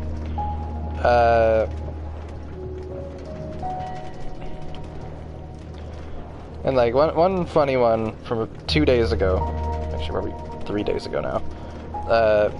Basically 2 years ago, 2023, Transformers and Walmart did 2-for-1 like discount packs for Black Friday. They didn't sell well, so they went on clearance. So instead of $25 for 2 figures, so buy one get one free, it was like $8 for 2 figures, which was ridiculous. But anyway, they didn't do them last year, but they're doing them again this year. So pretty interesting figures in these sets. I made a whole post detailing it. One thing I left out was apparently, like, I did take note of this at the time, but I didn't write about it because it's like, am I seeing this correctly? All the other packs, I'm like, there's some returning sets from last time, because maybe they had leftover stock of them. Because I don't think these are like newly reissued, reproduced figures. It's like these are just, oh, the leftover stock they had in the warehouse. So they sharpied out the number, the QR codes and stuff on the back, and shoved them in like little holders and like stellar taped them together. But one of the weird ones that I didn't, one of the new ones I didn't take note of because it's like, is that correct? Was Solus Prime and Dead End. And I'm like, that doesn't make any sense, because all the other new packs for this year have figures that are different from all the old packs, but this one doesn't, because Dead End was in one of the previous packs from 2 years ago. So I'm like, why would you put him with one of the new figures? Okay. I thought that was weird, so I didn't take note of it, but that does exist, and I did see it before I made the post, and I was just like, am I seeing this correctly, or is this a one-off weird thing? A little strange, but should be seeing those in the stores pretty soon, because obviously it's November 15th. Black Friday is only in a week or two. 2 weeks. We're already halfway through the month. They're supposed to hit shelves by the end of the month.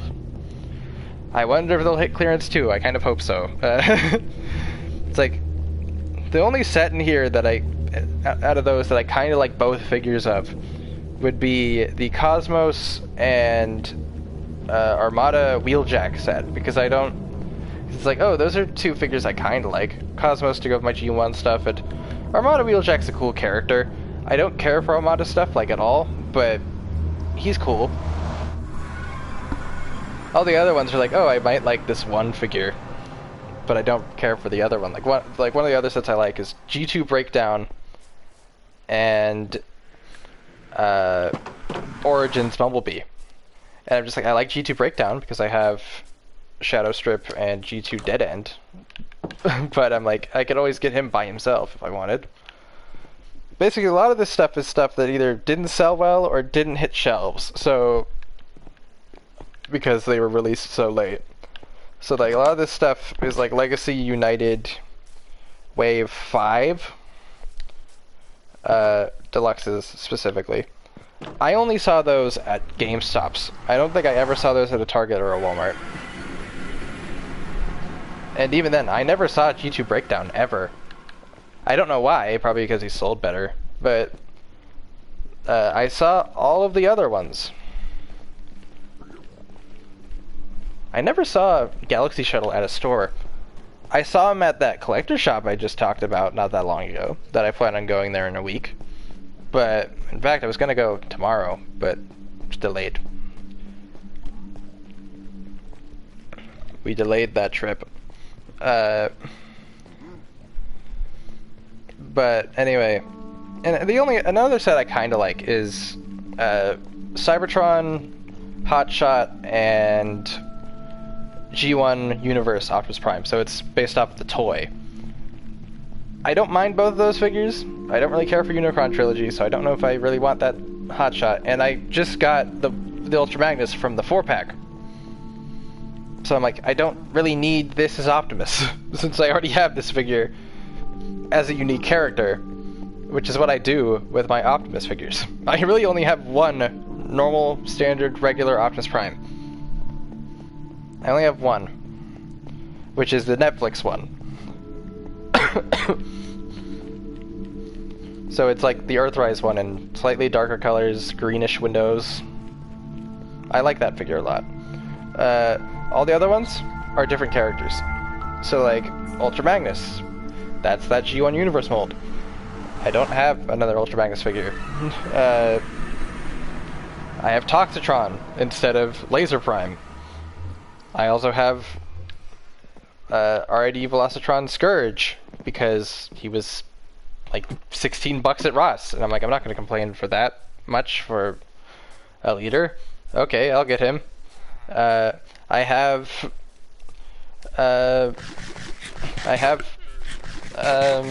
Transformers Legends Black Convoy, LGEX. I have that. It's a repaint of Titan's Return Optimus, which is another Laser Prime figure. I owned him. I bought him in like 2020.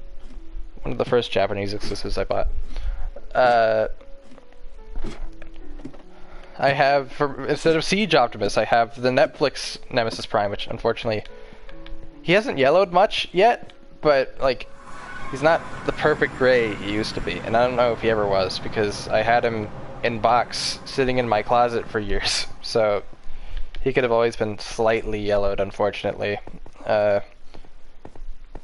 I wish they would reissue that figure, because it's like the perfect Optimus, like Nemesis Prime to me, because it's Optimus but slightly different. I think that's really cool. Or he's based off an Optimus from the past. Like, he's not Optimus's current form, which I think is kind of a cool idea. It's like it shows when Nemesis was created. He's not based off current Optimus, he's based off Optimus from near the beginning of the war instead, which I think is a cool idea. Cool concept. Yeah, so cool figure. What's another one? I don't have Big Convoy. I have Nemesis Prime from 2003 from like Transformers Universe. Does that count though? Stuff like that. I don't have any other Optimus Primes. Optimuses. The only other one I guess I have is Nightwatch Optimus Prime, but it looks nothing like an Optimus Prime normally does. And the one I have is incomplete, unfortunately, but he was 20 bucks under the counter at my local comic shop. I found him under the counter. He wasn't in the glass case. Don't know why. But he was $20. No gun. Missing one of the big bluish panels for the top of his truck, and one of the panels that goes under that. But both on opposite ends. So I'm like, okay, he looks kind of neat. So I was like, I might as well get him. He's $20. 20 bucks. Okay, I'll get him. Might replace him or try to find the replacement parts later. And I always liked how that figure looked. He was cool because it's just so unique, and like I wouldn't mind them making a new Nightwatch Prime, but it wouldn't be as good. Or at least it wouldn't look like this. Because like the original 07 leader looks nothing like he does in the movie. Well, not nothing, but like it's based off concept art. So let's see, how much sand am I going to use? I wasn't expecting to talk this long. That always seems to happen though. I'm surprised I'm not like feeling so bad. You would think the more I talk, the more I'll cough, but I haven't yet. Maybe that just shows, oh, I'm in streamer mode. I'm not gonna, my body's like, don't mess up. Or more likely it's just, oh, I'm feeling a little better than I did before.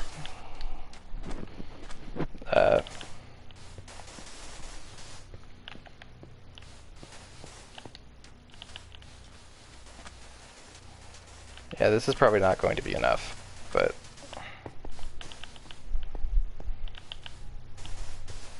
Because I also have to do that side as well. So yeah, this is definitely not going to be enough. But oh well, it's a start. Just wanted to document me starting this process. I'll work on this more off screen. Trying to think, what's another random thing I can talk about? Because if you didn't realize, you probably never saw my old streams, because one, they're all private now. Because I was just like, I don't really want all these videos that either don't have a name or just these random streams from ages ago to be live anymore.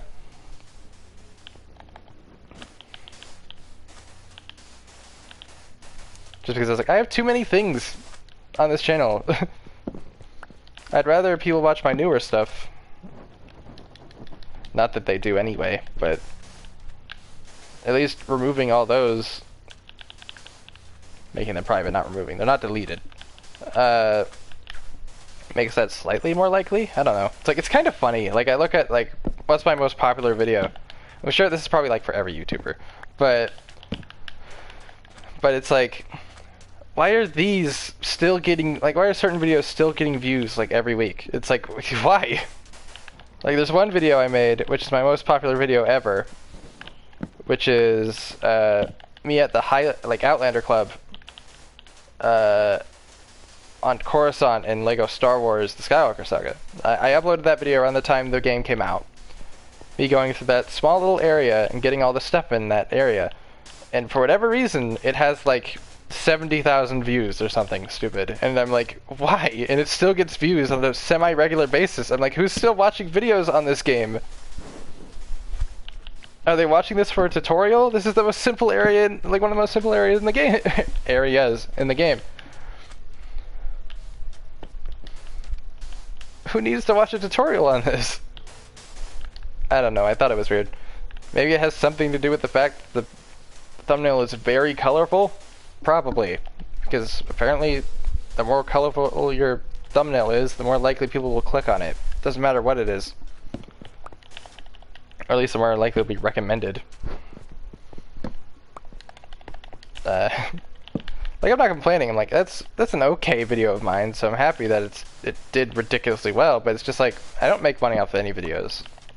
I do this for fun. My videos don't perform well enough on a regular basis to even warrant it being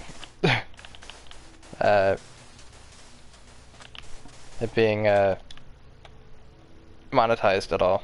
It's like, oh, I don't even think how much money would I make off 3 views? It's not like the average. I would say my average, like, decently okay amount is like 10. Most of my, like, super decently well performing videos are like 50 or a little higher. That's still a rarity. I've been doing this for, at least this channel, for God, 6, 7, 8? No, 7 years.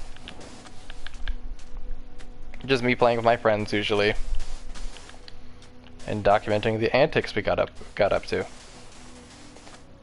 Really about it. It was never like the goal of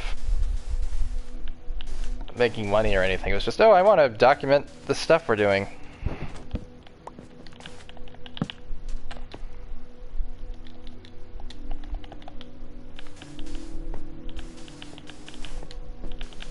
And it's really hard nowadays to get, I imagine, for a new channel to go anywhere, especially at a production level like this, which is practically nothing.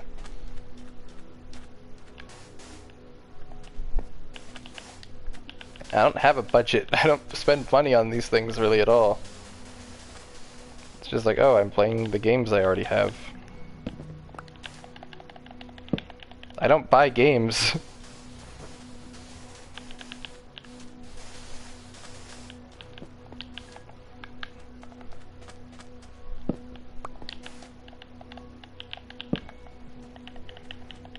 And I don't play a wide variety of games either.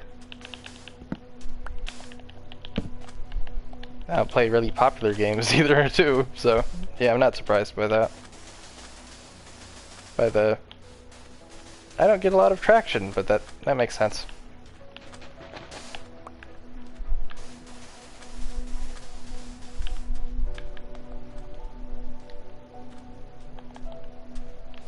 Once I run out of sand, I'll probably end the stream. I doubt anyone's still here. Nobody's commented in a bit. It's probably just me. Oh yeah, back to the topic of why is this video doing well? It's like, I make a video I'm super happy about, but then a worse version of it or something does way better, and I'm just like, really? It's like what a key example of this is the GM Spartan video on Arctic base. Super happy with that video. It could be a little better because, like, oh, I didn't add like a kill counter to it like I do with my more recent GBO2 videos. It was one of the last few dozen, I think, that I did before that. Before I did that on a regular basis. I'd already done it with a Battlefront video before. The first video I ever did that with was Director Krennic gameplay. And even then, it's very mediocre gameplay. It got like 20-something kills, which is pretty okay.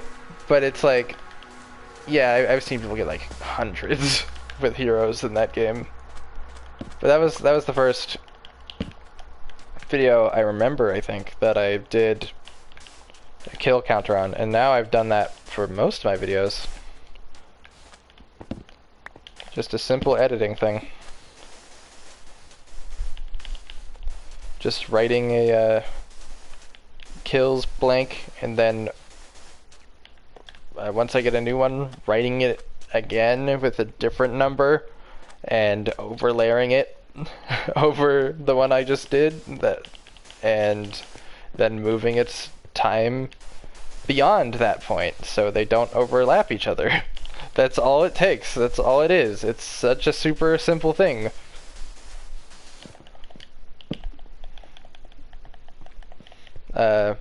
But yeah, it's like that video, that GM Spartan video, one of my favorite videos I've ever made, to the point where because it's like, why are people watching these videos? I've made so many more videos I'm more proud of. Why aren't they watching those? So I made a playlist called My Best Videos.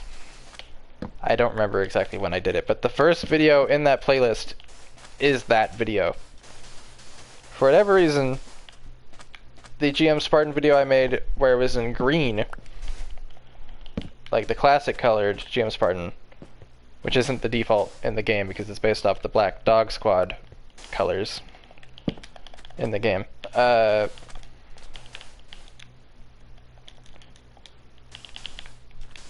Like I made it in classic green, which is the color of the original version from that 80s magazine, and the model kit they made, which, by the way, today marks the cutoff point for its latest reissue. And that will be shipping out this December, I believe. Its latest reissue from P Bandai US.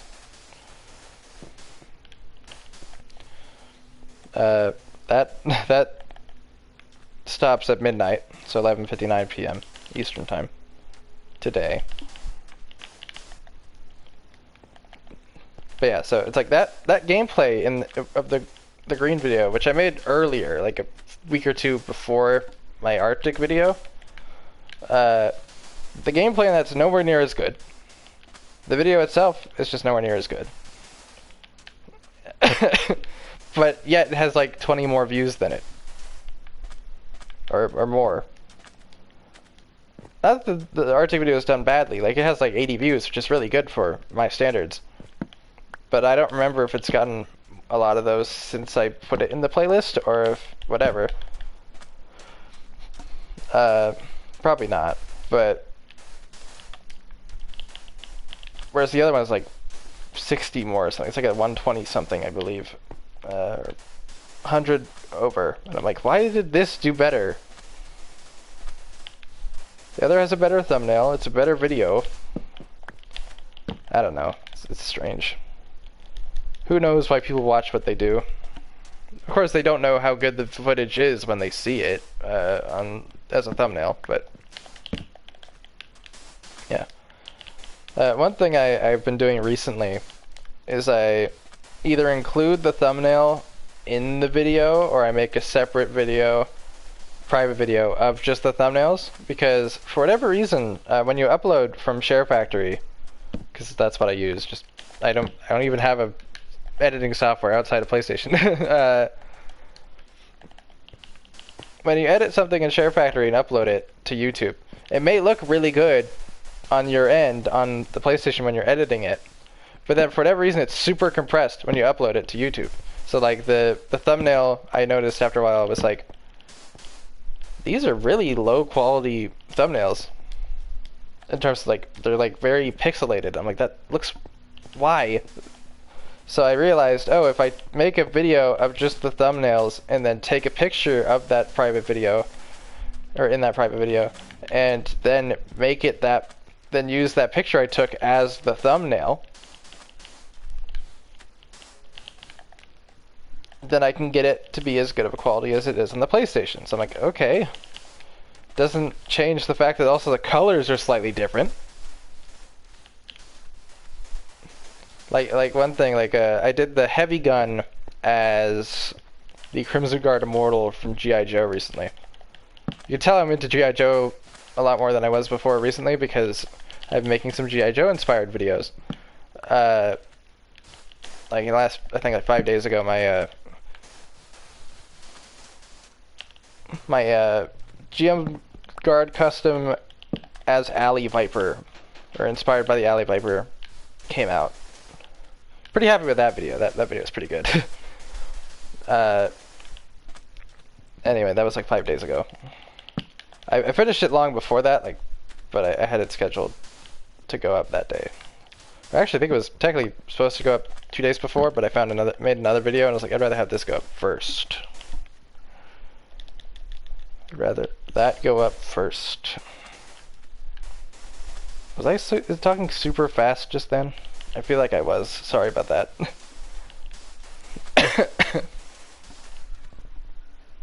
time is it? It's 4:30. When did I start?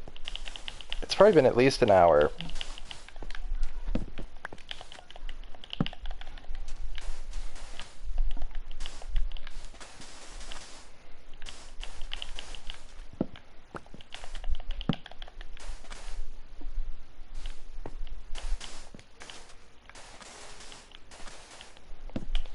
One funny thing that I did recently was I added, like when doing like the gallery, when selecting photos for like posts and stuff for my phone, I realized that I could add video clips, like videos I have on my phone, and I was like, oh, I guess the only way I can do that is by finally using that circle with a plus in the inside of it. And I'm like, oh yeah, I could post this as a video or as a YouTube short. And I'm like, okay. I have a video that my sister sent me a while ago of one of her cats who was drugged at the time because she went to the vet, had a cone around her head. It's just sitting there. And then she just falls back. Like, she just falls on her back. So funny. It's like 3 seconds. And I'm like, do I want to upload this as a video or a YouTube short? Because I think as a YouTube short especially, it'd probably do pretty good, even though it has like 0 volume. Because it's such a funny video. Like, we always laugh at it when we see it. But I'm like, I'll sit on it for a while because, oh god, I'm running out of sand. Obviously I have more sand. I didn't bring all of it with me, but I might go back for that, and then when I run out of that, I'll end the stream. But yeah, it's like basically I schedule my posts a lot of them, if they're like anniversary related or whatever, they're usually scheduled months in advance. Like one example would be, like the start of this year was very hectic for my family. Specifically, my mom got evicted from her apartment because for whatever reason she wasn't paying taxes or something. Don't ask me why. She's doing weird things. I don't know. But at her old apartment, I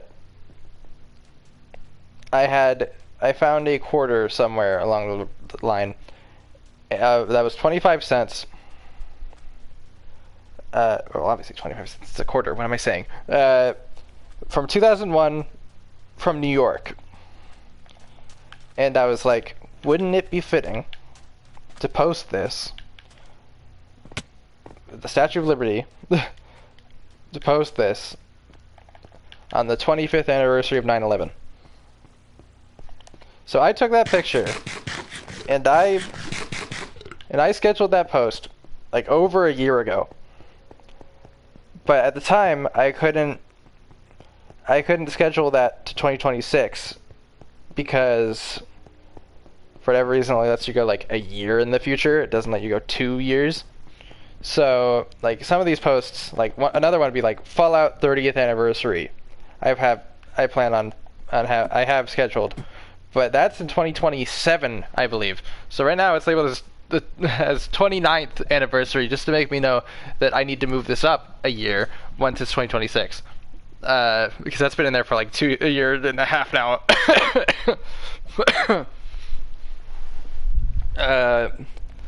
So yeah, that's kind of funny. Anyway, so that was a similar situation. So it's now been like a long time ago, earlier this year, I moved it into the proper place. So that will be uploaded next year in September. But it's just kind of funny because it's like, oh, this is a photo that I took at an apartment I can't go to anymore. That's interesting.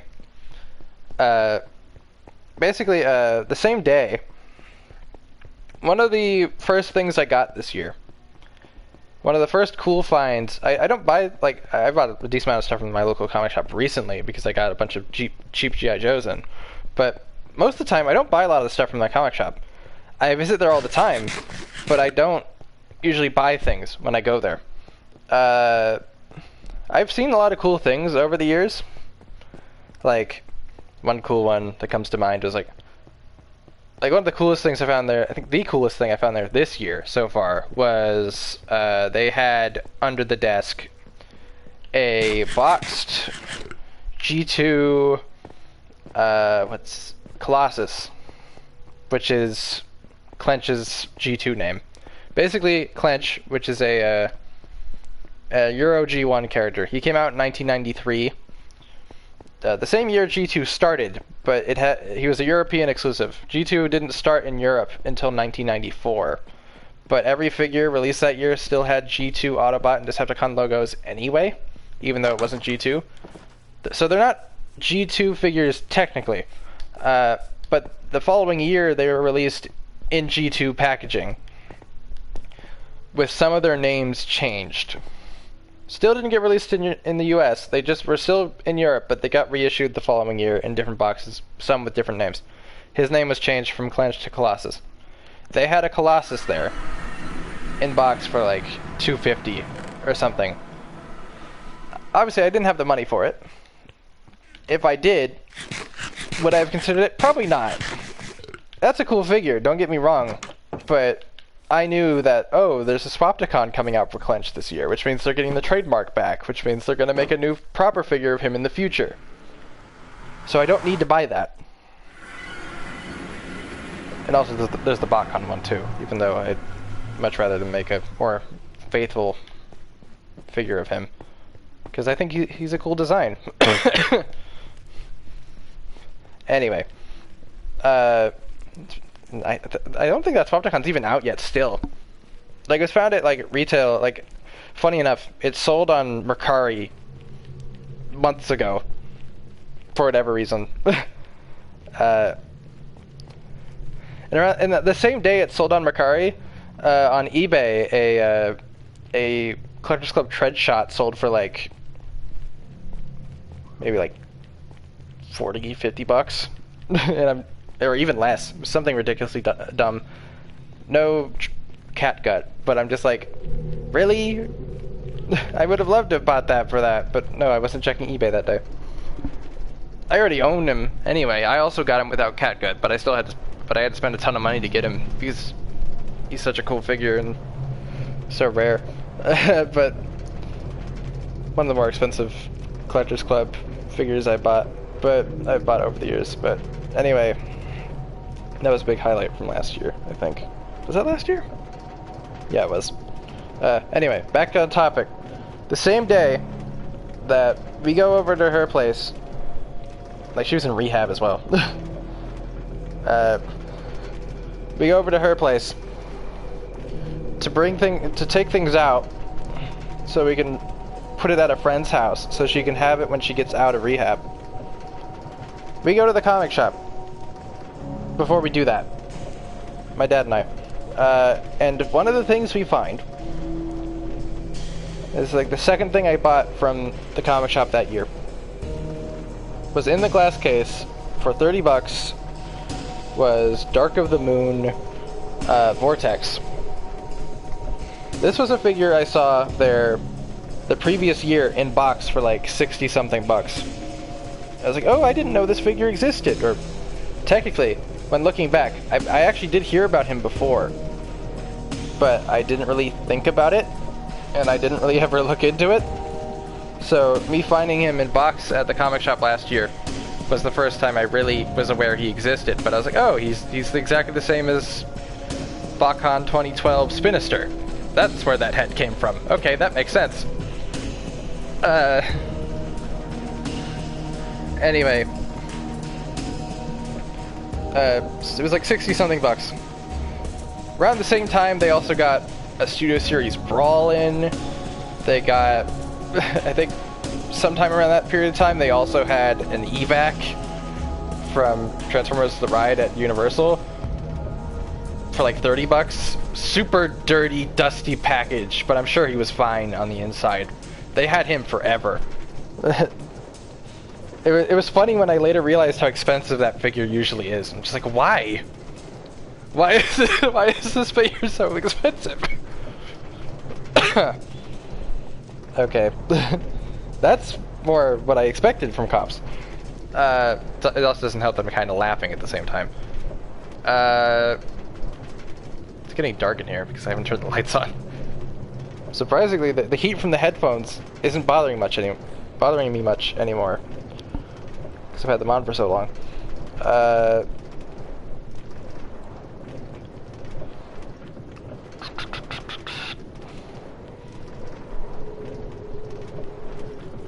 What else? Oh yeah, back to that. So the boxed Vortex they had was scuffed. Like, it was very scuffed up. You could barely even see into the bubble. It wasn't opened, but it was like, what did this thing do? Hit the road? Like, it was super scratched. I don't know how that happened. That's probably why it was cheap. Usually that figure, from when I checked at the time, was like, oh, it's like 80 bucks. So like 60, 65 wasn't terrible for it. He goes for a little more now, I think. Like, maybe that was just cheap listings at the time. I don't know. He's like 100 or something. But, and I was like, oh, he's cool. If he was loose, I'd consider getting it if he was cheaper as well. But no. Fast forward early the next year. They had him on that day that we went to, later that day we went to take things out of my mom's apartment. He didn't have his mech tech gun, but he was complete otherwise. He was physically complete, had all his parts besides for his gun. So I'm like, okay, cool, I'll get him. That's a cool figure. I like Combaticons. They're my favorite combiner team. Because the thing with combiner teams, it's usually like, oh, now I'm finding this thing quick. It's usually like, oh, I like one of the characters, and I like the combined form, usually. Oh my god, there's a golden baby zombie. Do you remember, like, the person watching this later, of course you're not going to respond to this.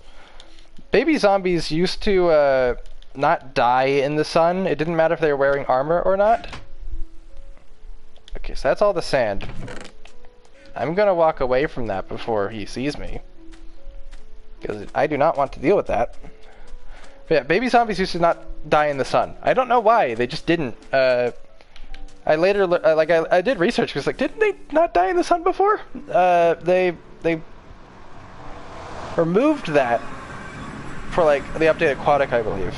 They made them die in the sun, which I'm just like, why didn't they before? Why did you make the most annoying mob even more annoying before? I'm not complaining, I'm happy that they did that, because it makes them less of a threat. But it's just like, why was that ever a thing? I don't know. But yeah, so, okay, back to Vortex. So I'm happy to have him. I think he's really cool. Like, I have a mech tech gun to give him. For a very long time, I've had a random mech tech gun. It belonged to Dark of the Moon Crankcase, I believe? I later learned that's what it was. For a very long time, I found it in a lost and found bin at a pizza place. I don't know if I talked about this in my last stream. I probably didn't. I don't know why I would have, but I may have. I don't know. And I was like, is this a Jurassic Park gun or something? Like, what is this? No, it wasn't. Then years later, I see a Thews Awesome Transformers Reviews video where he reviews, like, Cyberfire Bumblebee and another Bumblebee from around that time. And I'm like, oh, I see mech tech gun. And it worked very similar to that. The only Transformers things I think I had at the time was like, oh, here's the Dark of the Moon or Revenge of the Fallen McDonald's Bumblebee toy. And I had a little, like, Cyberverse, whatever, Legends class little Bumblebee from the movies as well. That's about it for a long time. That's all I had. I watched, like, Transformers Prime on Netflix. I don't remember if I ever watched it on TV. I had the hub at the time. I don't remember if I watched it, though.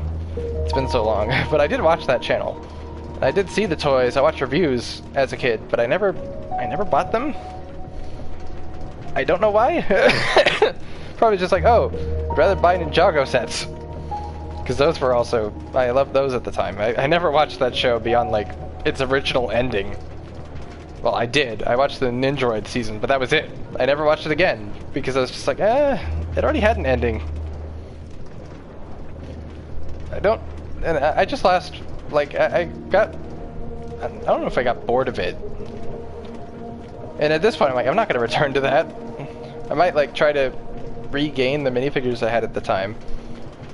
But, like, because there's some that I'm missing parts for, so I can't complete the teams anymore. Or complete teams that I never had finished, like the NRG figures, but now I know, like, that's ridiculously hard, because J especially is stupid expensive because of his super short production run. I never realized how rare those figures were.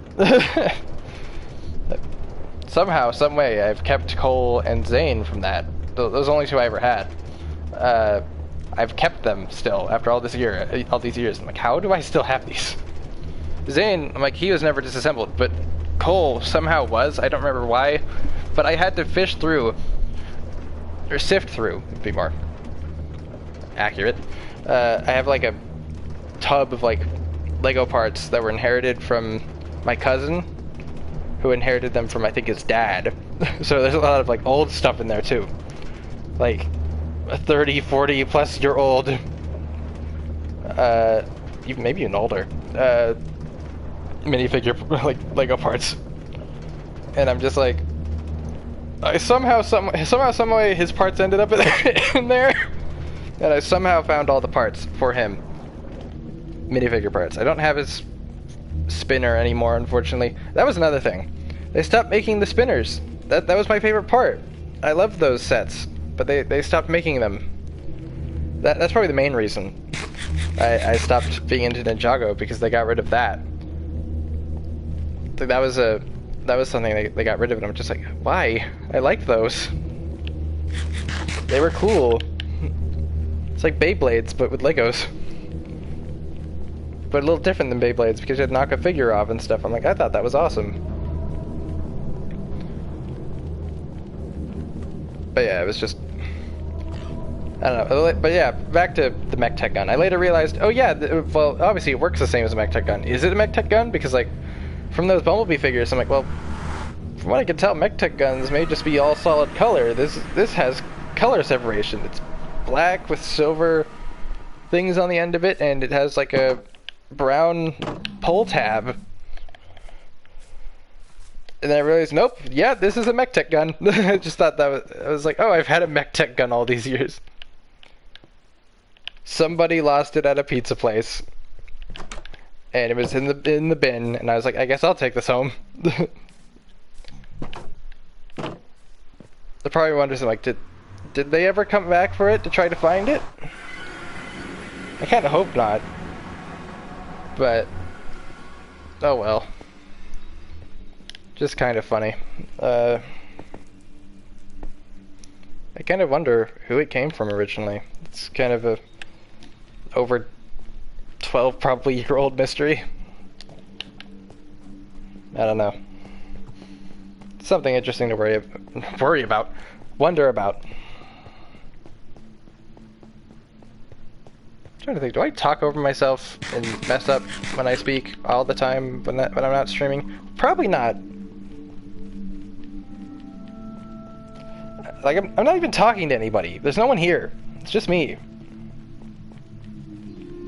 But I talk anyway, just to fill the space and to entertain somebody who might watch this in the future. Might being the key word, because who knows if anyone will watch this. I don't. I live in the present right now. You're in the future.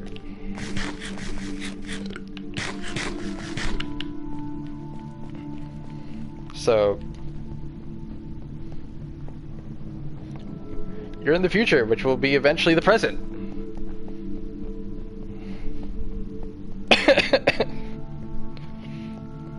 That was a laugh cough, by the way. Laughing at my own stupid joke. Oh yeah, by the way, if you haven't noticed already, I'm using classic textures. Because if I'm going to be trying to build like classic style builds, kinda, I might as well use older textures. I don't know why I didn't take note of that until just now. Like, why didn't I mention this?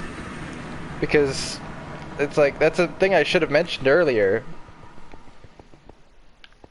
Because that's something I decided to do after my last stream. So that's a weird thing for me not to bring up until now.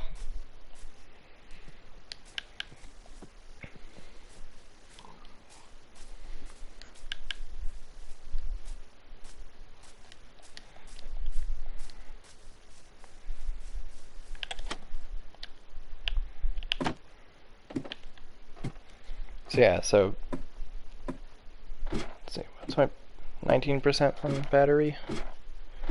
As long as I end the stream after I place all this stuff, I should be fine.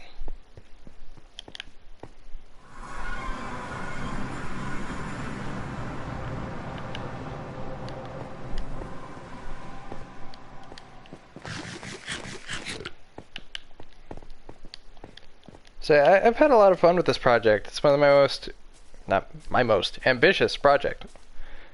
In fact, this is my most ambitious survival world, if you can believe it. It's like, I really, most of the time on PlayStation, I only played Minecraft with my friends. I didn't make my own world really ever. And after a while, I made my own, like, I made my own worlds occasionally, but I barely did anything with them. And then, like, for a while, I had a world I made during, like, back when this was still Legacy Console. And then when they brought it to Bedrock, I made a new one. And then I made it for Caves and Cliffs, and then I made a new one after that for this one, which is, I think I started this world around the Trial Chambers update. I don't remember what it was called. something trials. I don't remember. Oh, yeah, should I explain any more of these?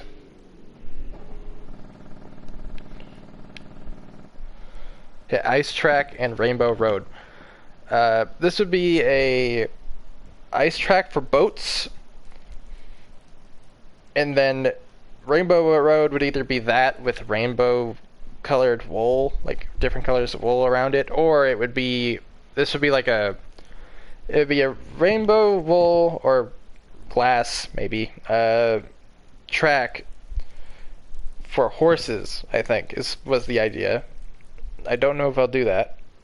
That's the idea. Death Star, just the classic like big sphere. Yeah, just basic stuff. Like, I don't know, one thing I struggle with is creativity. Like, sometimes it's hard for me to think about things that someone hasn't done before. Especially with a game like this, it's been, like, I don't know. I think the peak creativity for Minecraft worlds is brought out in worlds that are not played by just one person. Because you get multiple different minds into one world, one canvas. But if it's just me, I don't know. Like, not entirely sure what to do. Like, that's why this project is so interesting, because it'll make me, like, I'll have to think of all the different random things I can do. That's another reason I chose to do an end base, besides the fact no one ever does it. It's like, the end, at least within the 1,000 block radius around the island, is a blank canvas. There's nothing. So what if I filled that up? What if I made it not blank anymore?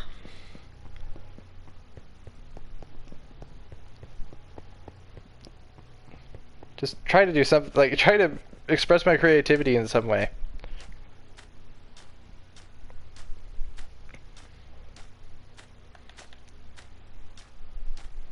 I guess we'll see. Time will tell how well this project turns out, but I'm happy with it so far.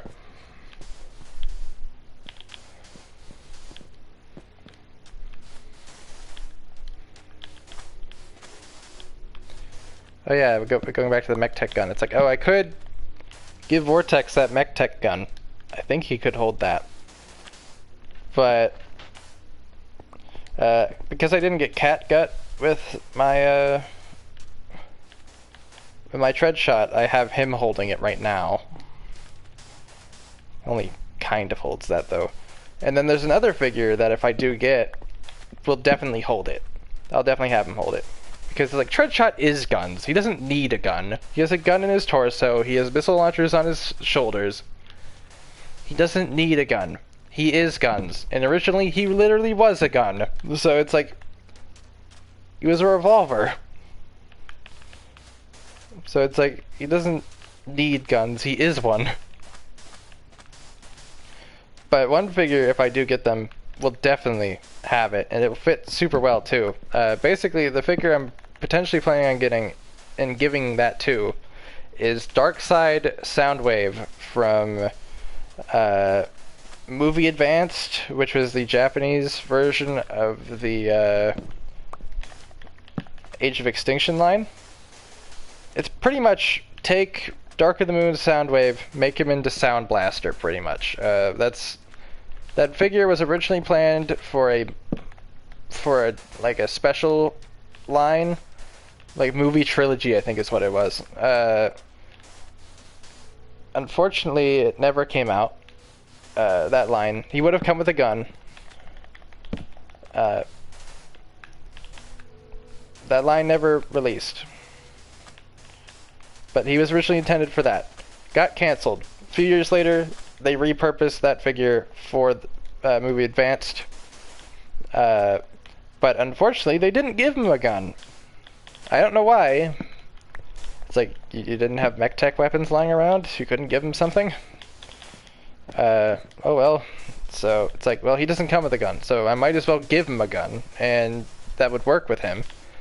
And that gun fits his aesthetic perfectly, so I think that would be great to have. I think I originally like learned about that figure like earlier this year, and I was like, oh, that's such a shame that that figure never came out. That I didn't bother to read that earlier in the wiki. It's like later on, it's like, well, he did get released later without a gun in Japan. And then I randomly stumbled across him on Mercari. That same listing is still up, and I'm maybe considering getting it for like $60 carded. And I'm like, wait, this figure exists? Like, I thought it was canceled. Yes and no. So that's kind of funny.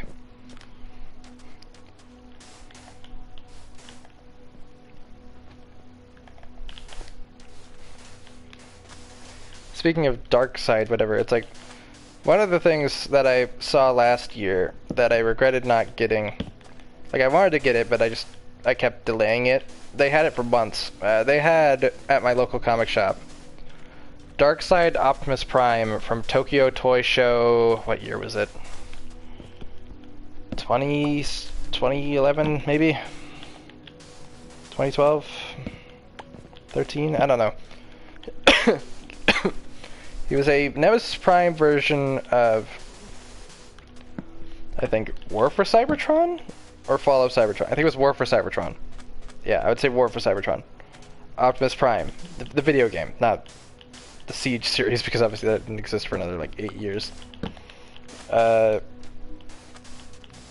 had it for $60. That set is probably, like, $120 at the cheapest. So, like, oh, and out of that 2-pack, I like Darkseid Optimus more than Darkseid Megatron, which is kind of like it's a War for Cybertron Megatron colored like that black and purple Megatron from Animated, pretty much, kind of similar. And like I like both figures, but I really like that Optimus. But and he was there for a long time. And I just kept putting it off, and I just never got around to it, unfortunately, and he was gone. Another thing like that from last year was they had G2 Dead End for $18 sitting in the glass case forever. And after Christmas, I was planning on buying him. And he was there for like all year. But then when I go there at the beginning of this year, he was gone. So I had to get him later at the collector store that I've talked about before for like $40-something, which I'm like, geez. Like, that's not what I wanted, but I'm like, well, that is normally what he's worth online, so I guess I'll get it. Like, I've traveled this amount of time to come here. I might as well, it'd be weird to not get something, so it's like, I guess I'll get that.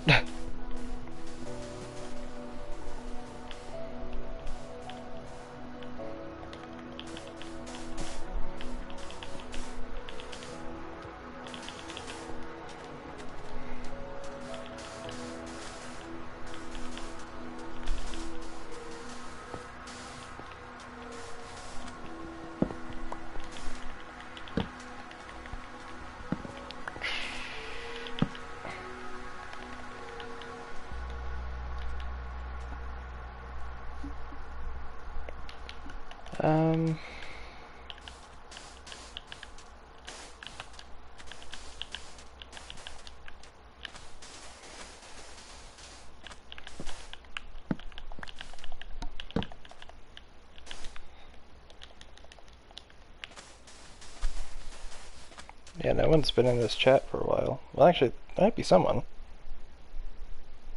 See a number 2 next to the people there. I assume it's just number 1, it's me. It's kind of weird, like, sometimes it counts you as watching yourself. I'm like, I'm signed in, why are you counting me as someone? Like, shouldn't you only be showing me someone else? Like, I find that weird. It's like, when I watch one of my videos before it comes out to get, like, the thumbnail or whatever sometimes, it's like, oh, it has 1 view, and I'm like, why are you counting views on a video that isn't out yet? Like, it's scheduled. Why are you counting views, especially if it's myself? Don't, like, it's weird that it counts views when it's the person who made it watching it. I find that weird. Because it's like, that's not the information they want to, like, the YouTuber wants to know. They don't want to see how many times they've watched it. They want to see how many times other people have. So it's pretty strange.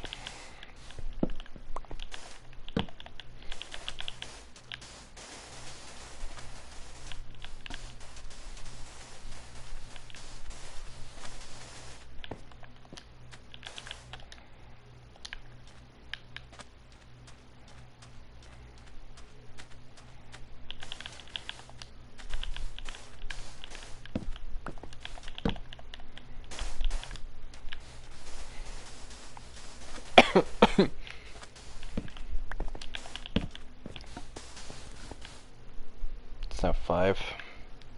How is my how am I still only at 12? No, not 12. Yeah, 19. How am I at 19% battery? It's been a long time now. I guess I'm not really doing anything with the phone. Why? Weird. Okay. I should probably turn the phone off because I'm not looking at anything.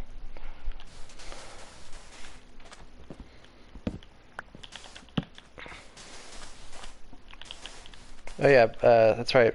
My next scheduled post is for 2 days from now. Star Wars Battlefront 2015 will become 10 years old. I'm wondering if I should make a special post for the community tab I post to. JCC 2224's community tab, which I've been watching him as long as that game's been out. I've been watching him for 10 years, maybe. Like, I've been watching him since 2015 or 2014. It's been about that long.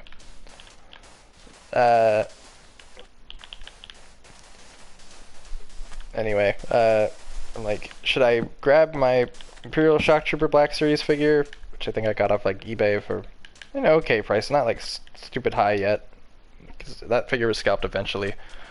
And should I put him next to my Lego set from that game, which I still have?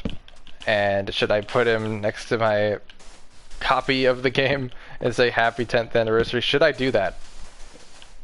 I might consider it. It's just like, it's kind of a pain in the butt to grab those things. Speaking of which, that Lego set, that's an interesting story. That set came out in 2016, I believe, like early 2016. But it was leaked because I think it came out in Europe months earlier for whatever reason. Don't ask me why. So people started reviewing it, and I was like, is this thing out yet? At the time. So I started checking stores for it, never finding it. Because I was like, is this out? Then I realized, no, it isn't, but I didn't notice that until after something happened. Pretty much, on one of the times, I don't know why we went to Target late at night. Don't ask me why. I don't know what we were thinking. My dad and I. We went to one of our local Targets, the one we normally went to at the time. We still normally go to this one. And it was late at night. We leave the Target. We don't find it, because of course it wasn't out yet for a few more weeks apparently. And for whatever reason, don't ask me why, I've probably told this story before, but it might be a private video now, so I'm going to tell it again. We decided, or I'm saying, why am I saying we? He decided, because he's the one driving, to cross the parking lot, because there's barely anyone in the parking lot. So he thought maybe this is a safe thing to do. To cross the parking lot. Another weird thing, we were in my mom's car. I don't know why. I don't know what the heck. I don't remember why we were in my mom's car that day either. It was weird.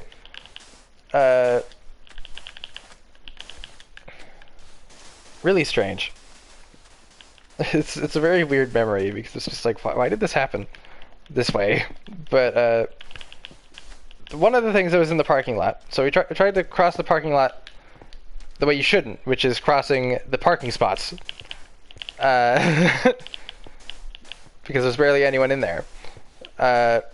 One of the things that was there, though, was a bus. I don't know why there was a bus parked in front of the Target, but there was. So, and what was next to us when we were crossing it? The bus. So we crossed. I don't know how you say it. Across from the. We crossed through the parking spots by the bus, which was obscuring us and obscuring our vision, and then a car came and hit us after we left the shadow of the bus. So I'm like, that was the first car crash I've ever been in, and so far the only one, thankfully. And then I think my mom came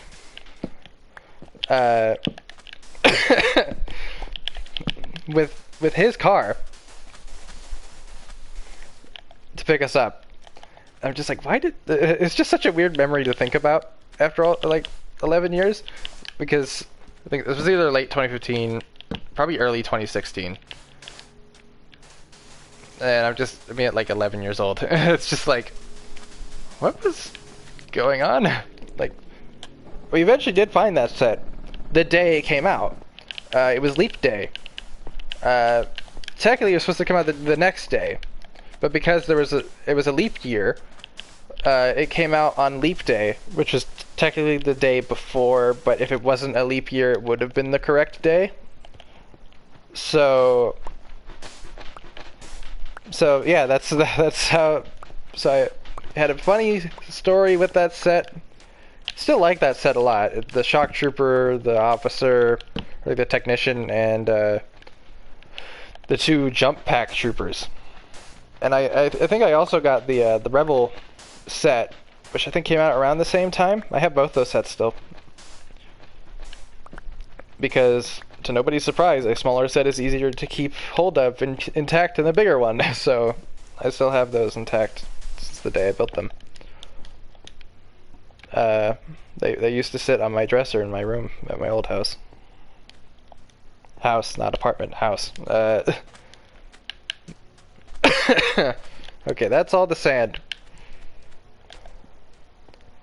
So yeah, I haven't even finished a fourth of this yet. That's how much sand I need.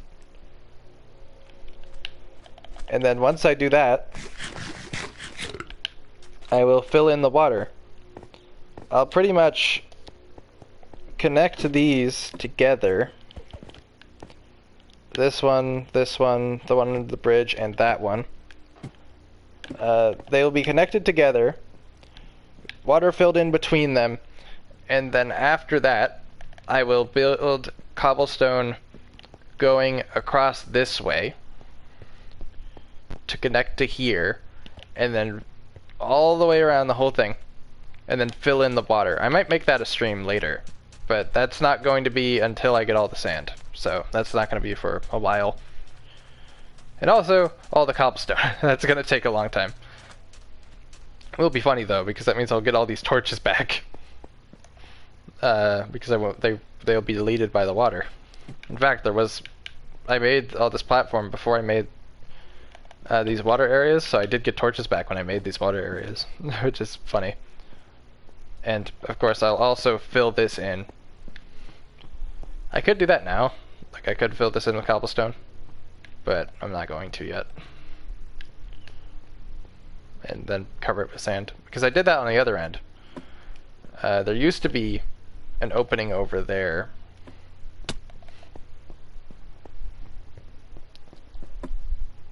Any more squids? 1, 2, 3, 4, 5, 6, 7, 8. Nope.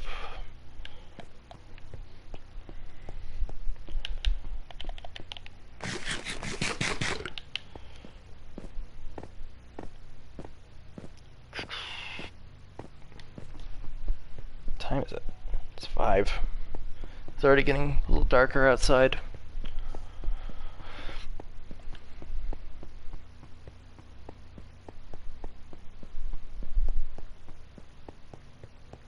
Yeah, I'll close the stream in a little bit.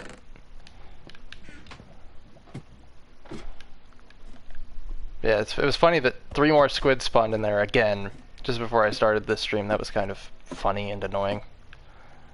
They just keep spawning right there. I don't know why. But yeah, so I enjoyed this stream. I hope whoever watches this later enjoys it too, because no one's watching it now. But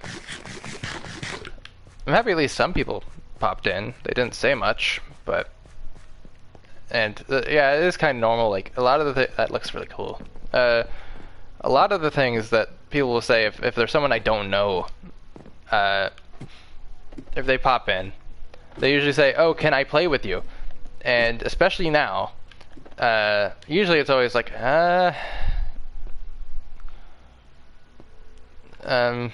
unfortunately, it's always usually no, which is just like, oh, I wish I could, because I'm working. This is a solo world.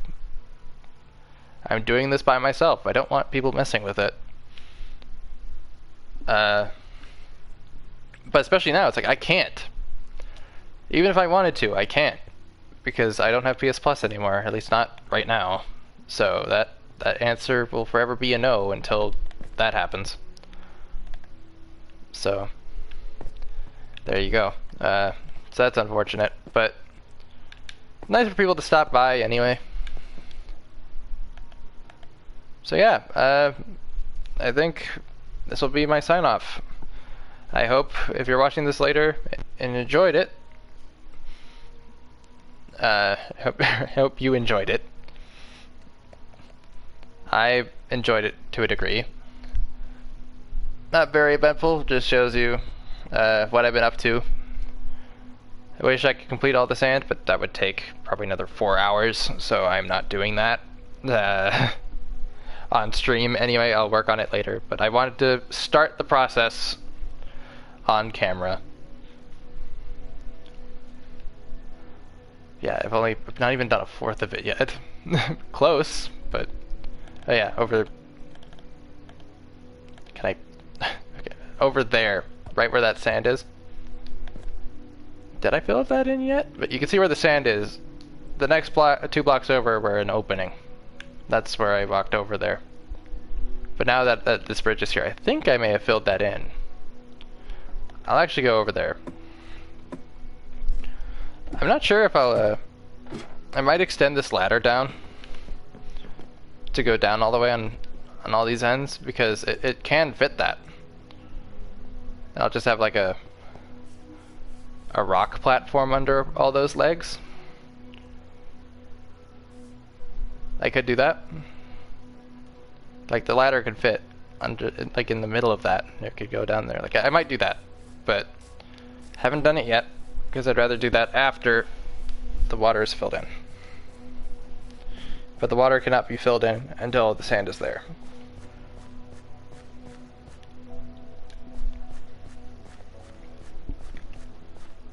Let's see here.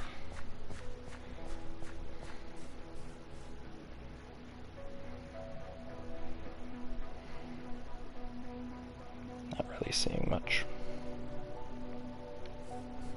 Checking Mercari right now. Oh yeah, another thing that's in the next haul photo, by the way, is what I got in my first Mandarake order in 4 years. Basically, the first thing I ever bought from Mandarake just to test them out was the HGUC GM Ground Type Slave Wraith kit. That kit never got a USP Bandai release, only the Slave Wraith and the Pixie did, weirdly. Still 1, 2, 3, 4, 5, 6, 7, 8. Yeah, they're just moving around a bit. That one never did.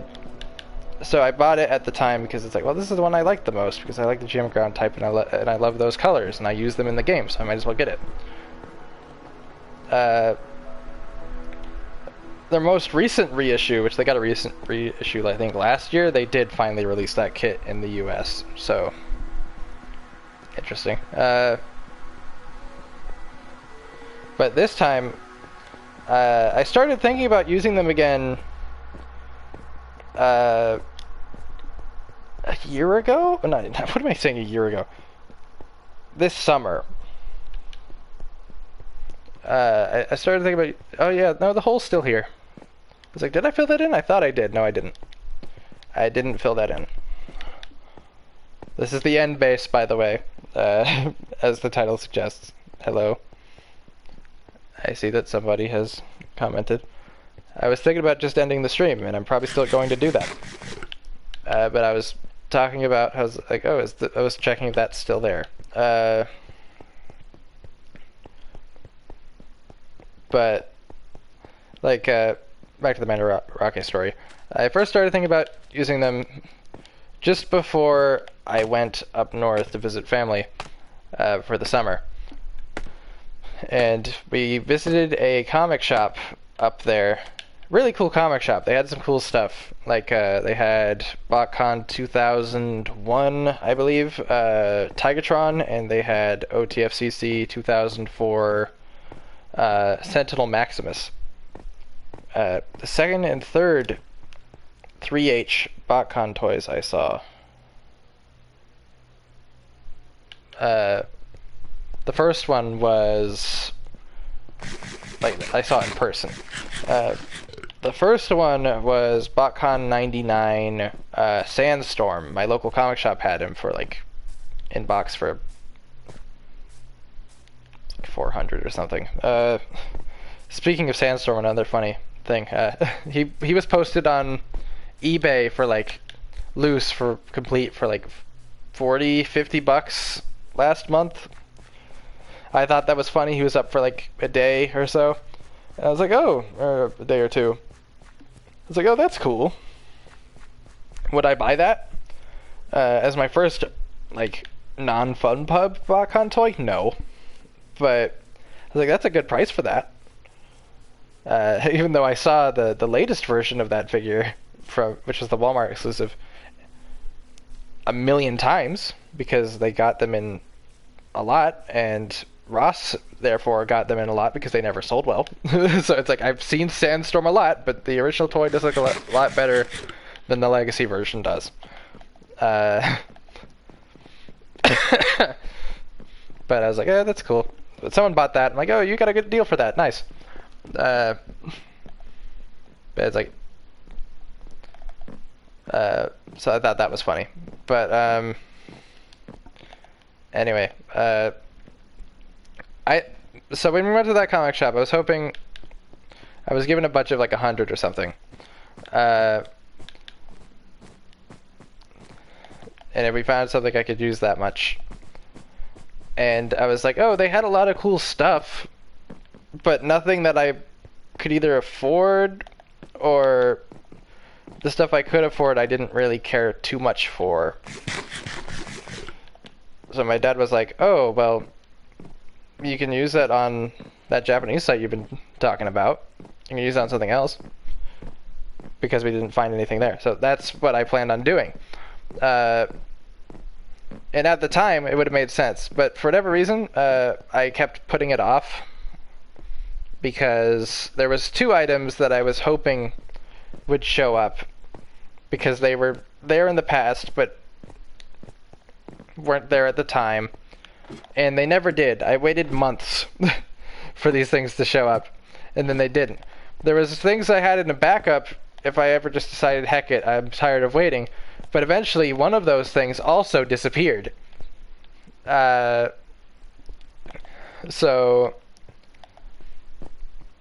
not great. So then I decided, you know what, I'll finally bite the bullet and buy the stuff. Because I thought of okay replacements. One of those backup items was still there, and then I chose a few other things to make up for the other backup item not being there. I got 5 things in total. A Star Wars figure, a Gundam figure, 2 Gundam Converge figures, and a Gundam Ultimate Operation figure, which is like the predecessor to those. I'm not going to say what they are, but the shipping was a little more expensive now because of tariffs than it would have been if I did it when I first thought about it. So that's not great. And then apparently DHL also, between me first thinking about it and the time I eventually bought the bullet, bit the bullet, I don't know, whatever. What's the saying? Anyway. apparently DHL was like, oh no, you also had to pay 25 bucks on delivery. So I'm like, oh great. So it's even more expensive than it's like 40 bucks more expensive than I was hoping it would be. So I was like, it's still worth it. I don't know. I did the math. I did the math. Like I looked up what these things are worth on US eBay, or a guess of what this would be worth on US eBay, and I was like, yeah, this was still worth it because it was still cheaper to buy it this way than to buy it there, because I'm buying all these things together, and I'm only paying shipping for them all once. And also, they were vastly cheaper anyway, so it's like it was still worth it. But it was just like, it would have been even better if I did it earlier when I initially planned and didn't put it off for no good reason. So, will I do it again? Probably, but I might wait a little bit. I already have things in mind for my next order, which are, I'll say what they are for this because it hasn't happened yet. The things I have in mind for the next order would be 3 Gundam items. At least. Maybe an extra thing or something. They would be the MSIA Titans Gundam, which was one of the backup items. They had a bunch of those when I first thought about using the website. But eventually they sold them all. So it's like, oh dang, one of my backup items is gone now.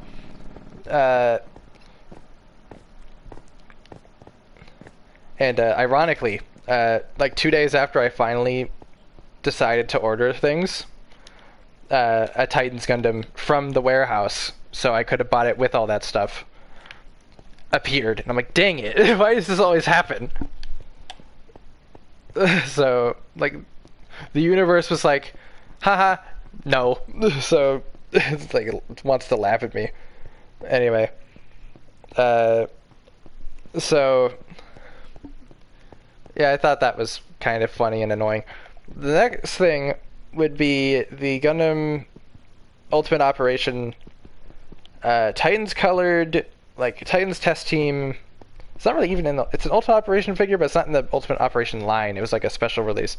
Titans test team GM Type C, or GM Kai.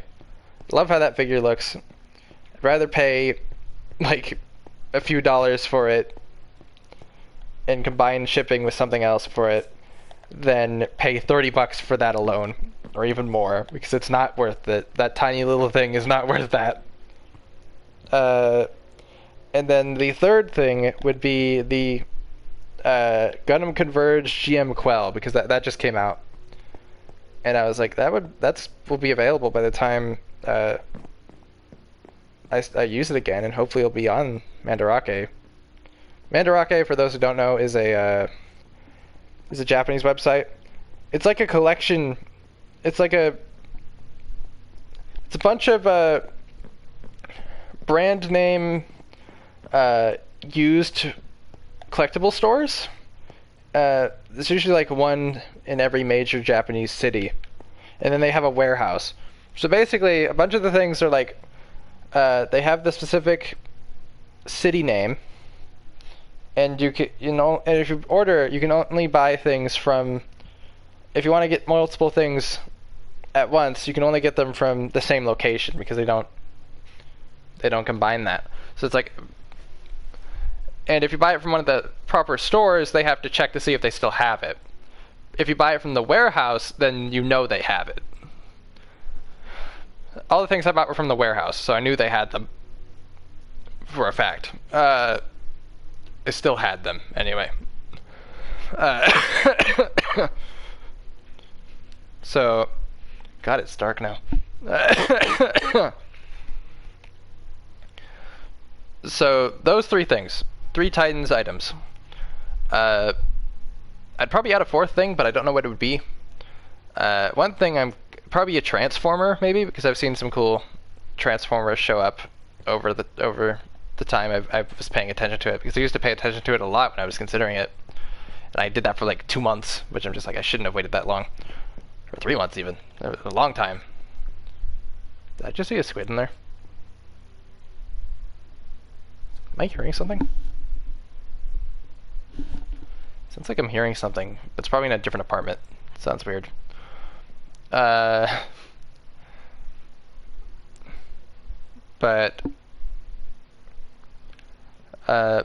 like Darkside Soundwave, I saw him show up once from the warehouse, and I was thinking, oh, if I did it today, I could get him as the thing instead. I did, and then he was gone like a few days later, because I waited too long again. And then one they've had for a while is BotCon Japan 1998, I believe. They've had Grizzly 1 and Double Punch. Double Punch, I think they only have one. He's more expensive than Grizzly 1 is. But I'm like, oh, Grizzly 1, which is a repaint of Beast Wars Polar Claw, but as a grizzly bear. So he's brown. Instead of red parts, he has yellow parts. So it's pretty much, he's based off of Polar Claw's prototype, because originally Polar Claw was considered to be a different bear instead, but then they made him a polar bear later.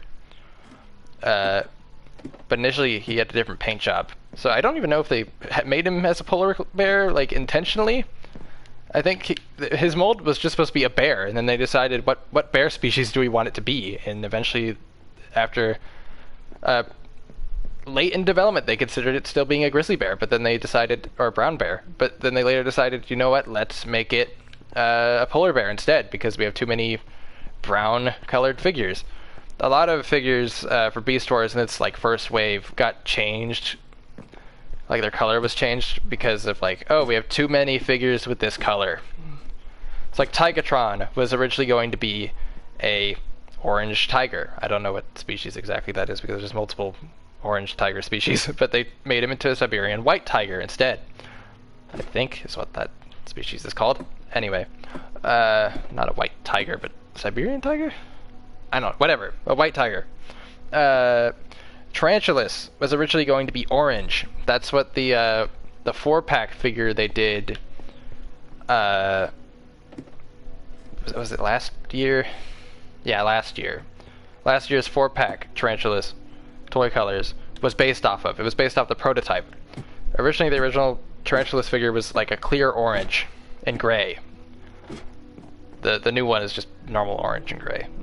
So, not as cool, but whatever. That version showed up in a commercial and on the back of the box.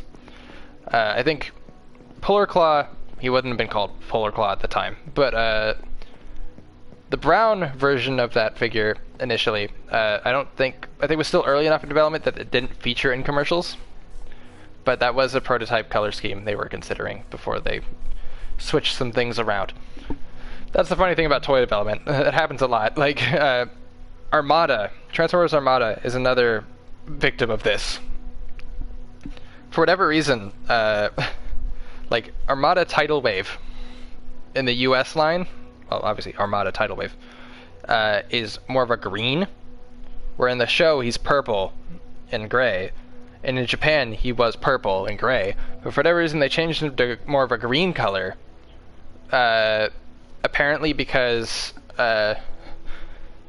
supposedly they were like, well, we have too many purple figures on shelf at this time, because especially at around that price point, because Razor Claw from Transformers Universe was coming out around that time. He was also black and purple. Which, speaking of him, he's getting a new toy next year, which is cool.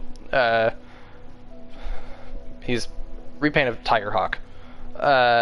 So it's like, it's kind of funny that they like, oh, we're gonna take priority for the Universe figure than the figure that's in the TV show, but okay. Not complaining. I love Razor Claw. I'm happy they did that, because at least the proper colored Tidal Wave still existed. You just had to import it, so it wasn't a huge loss.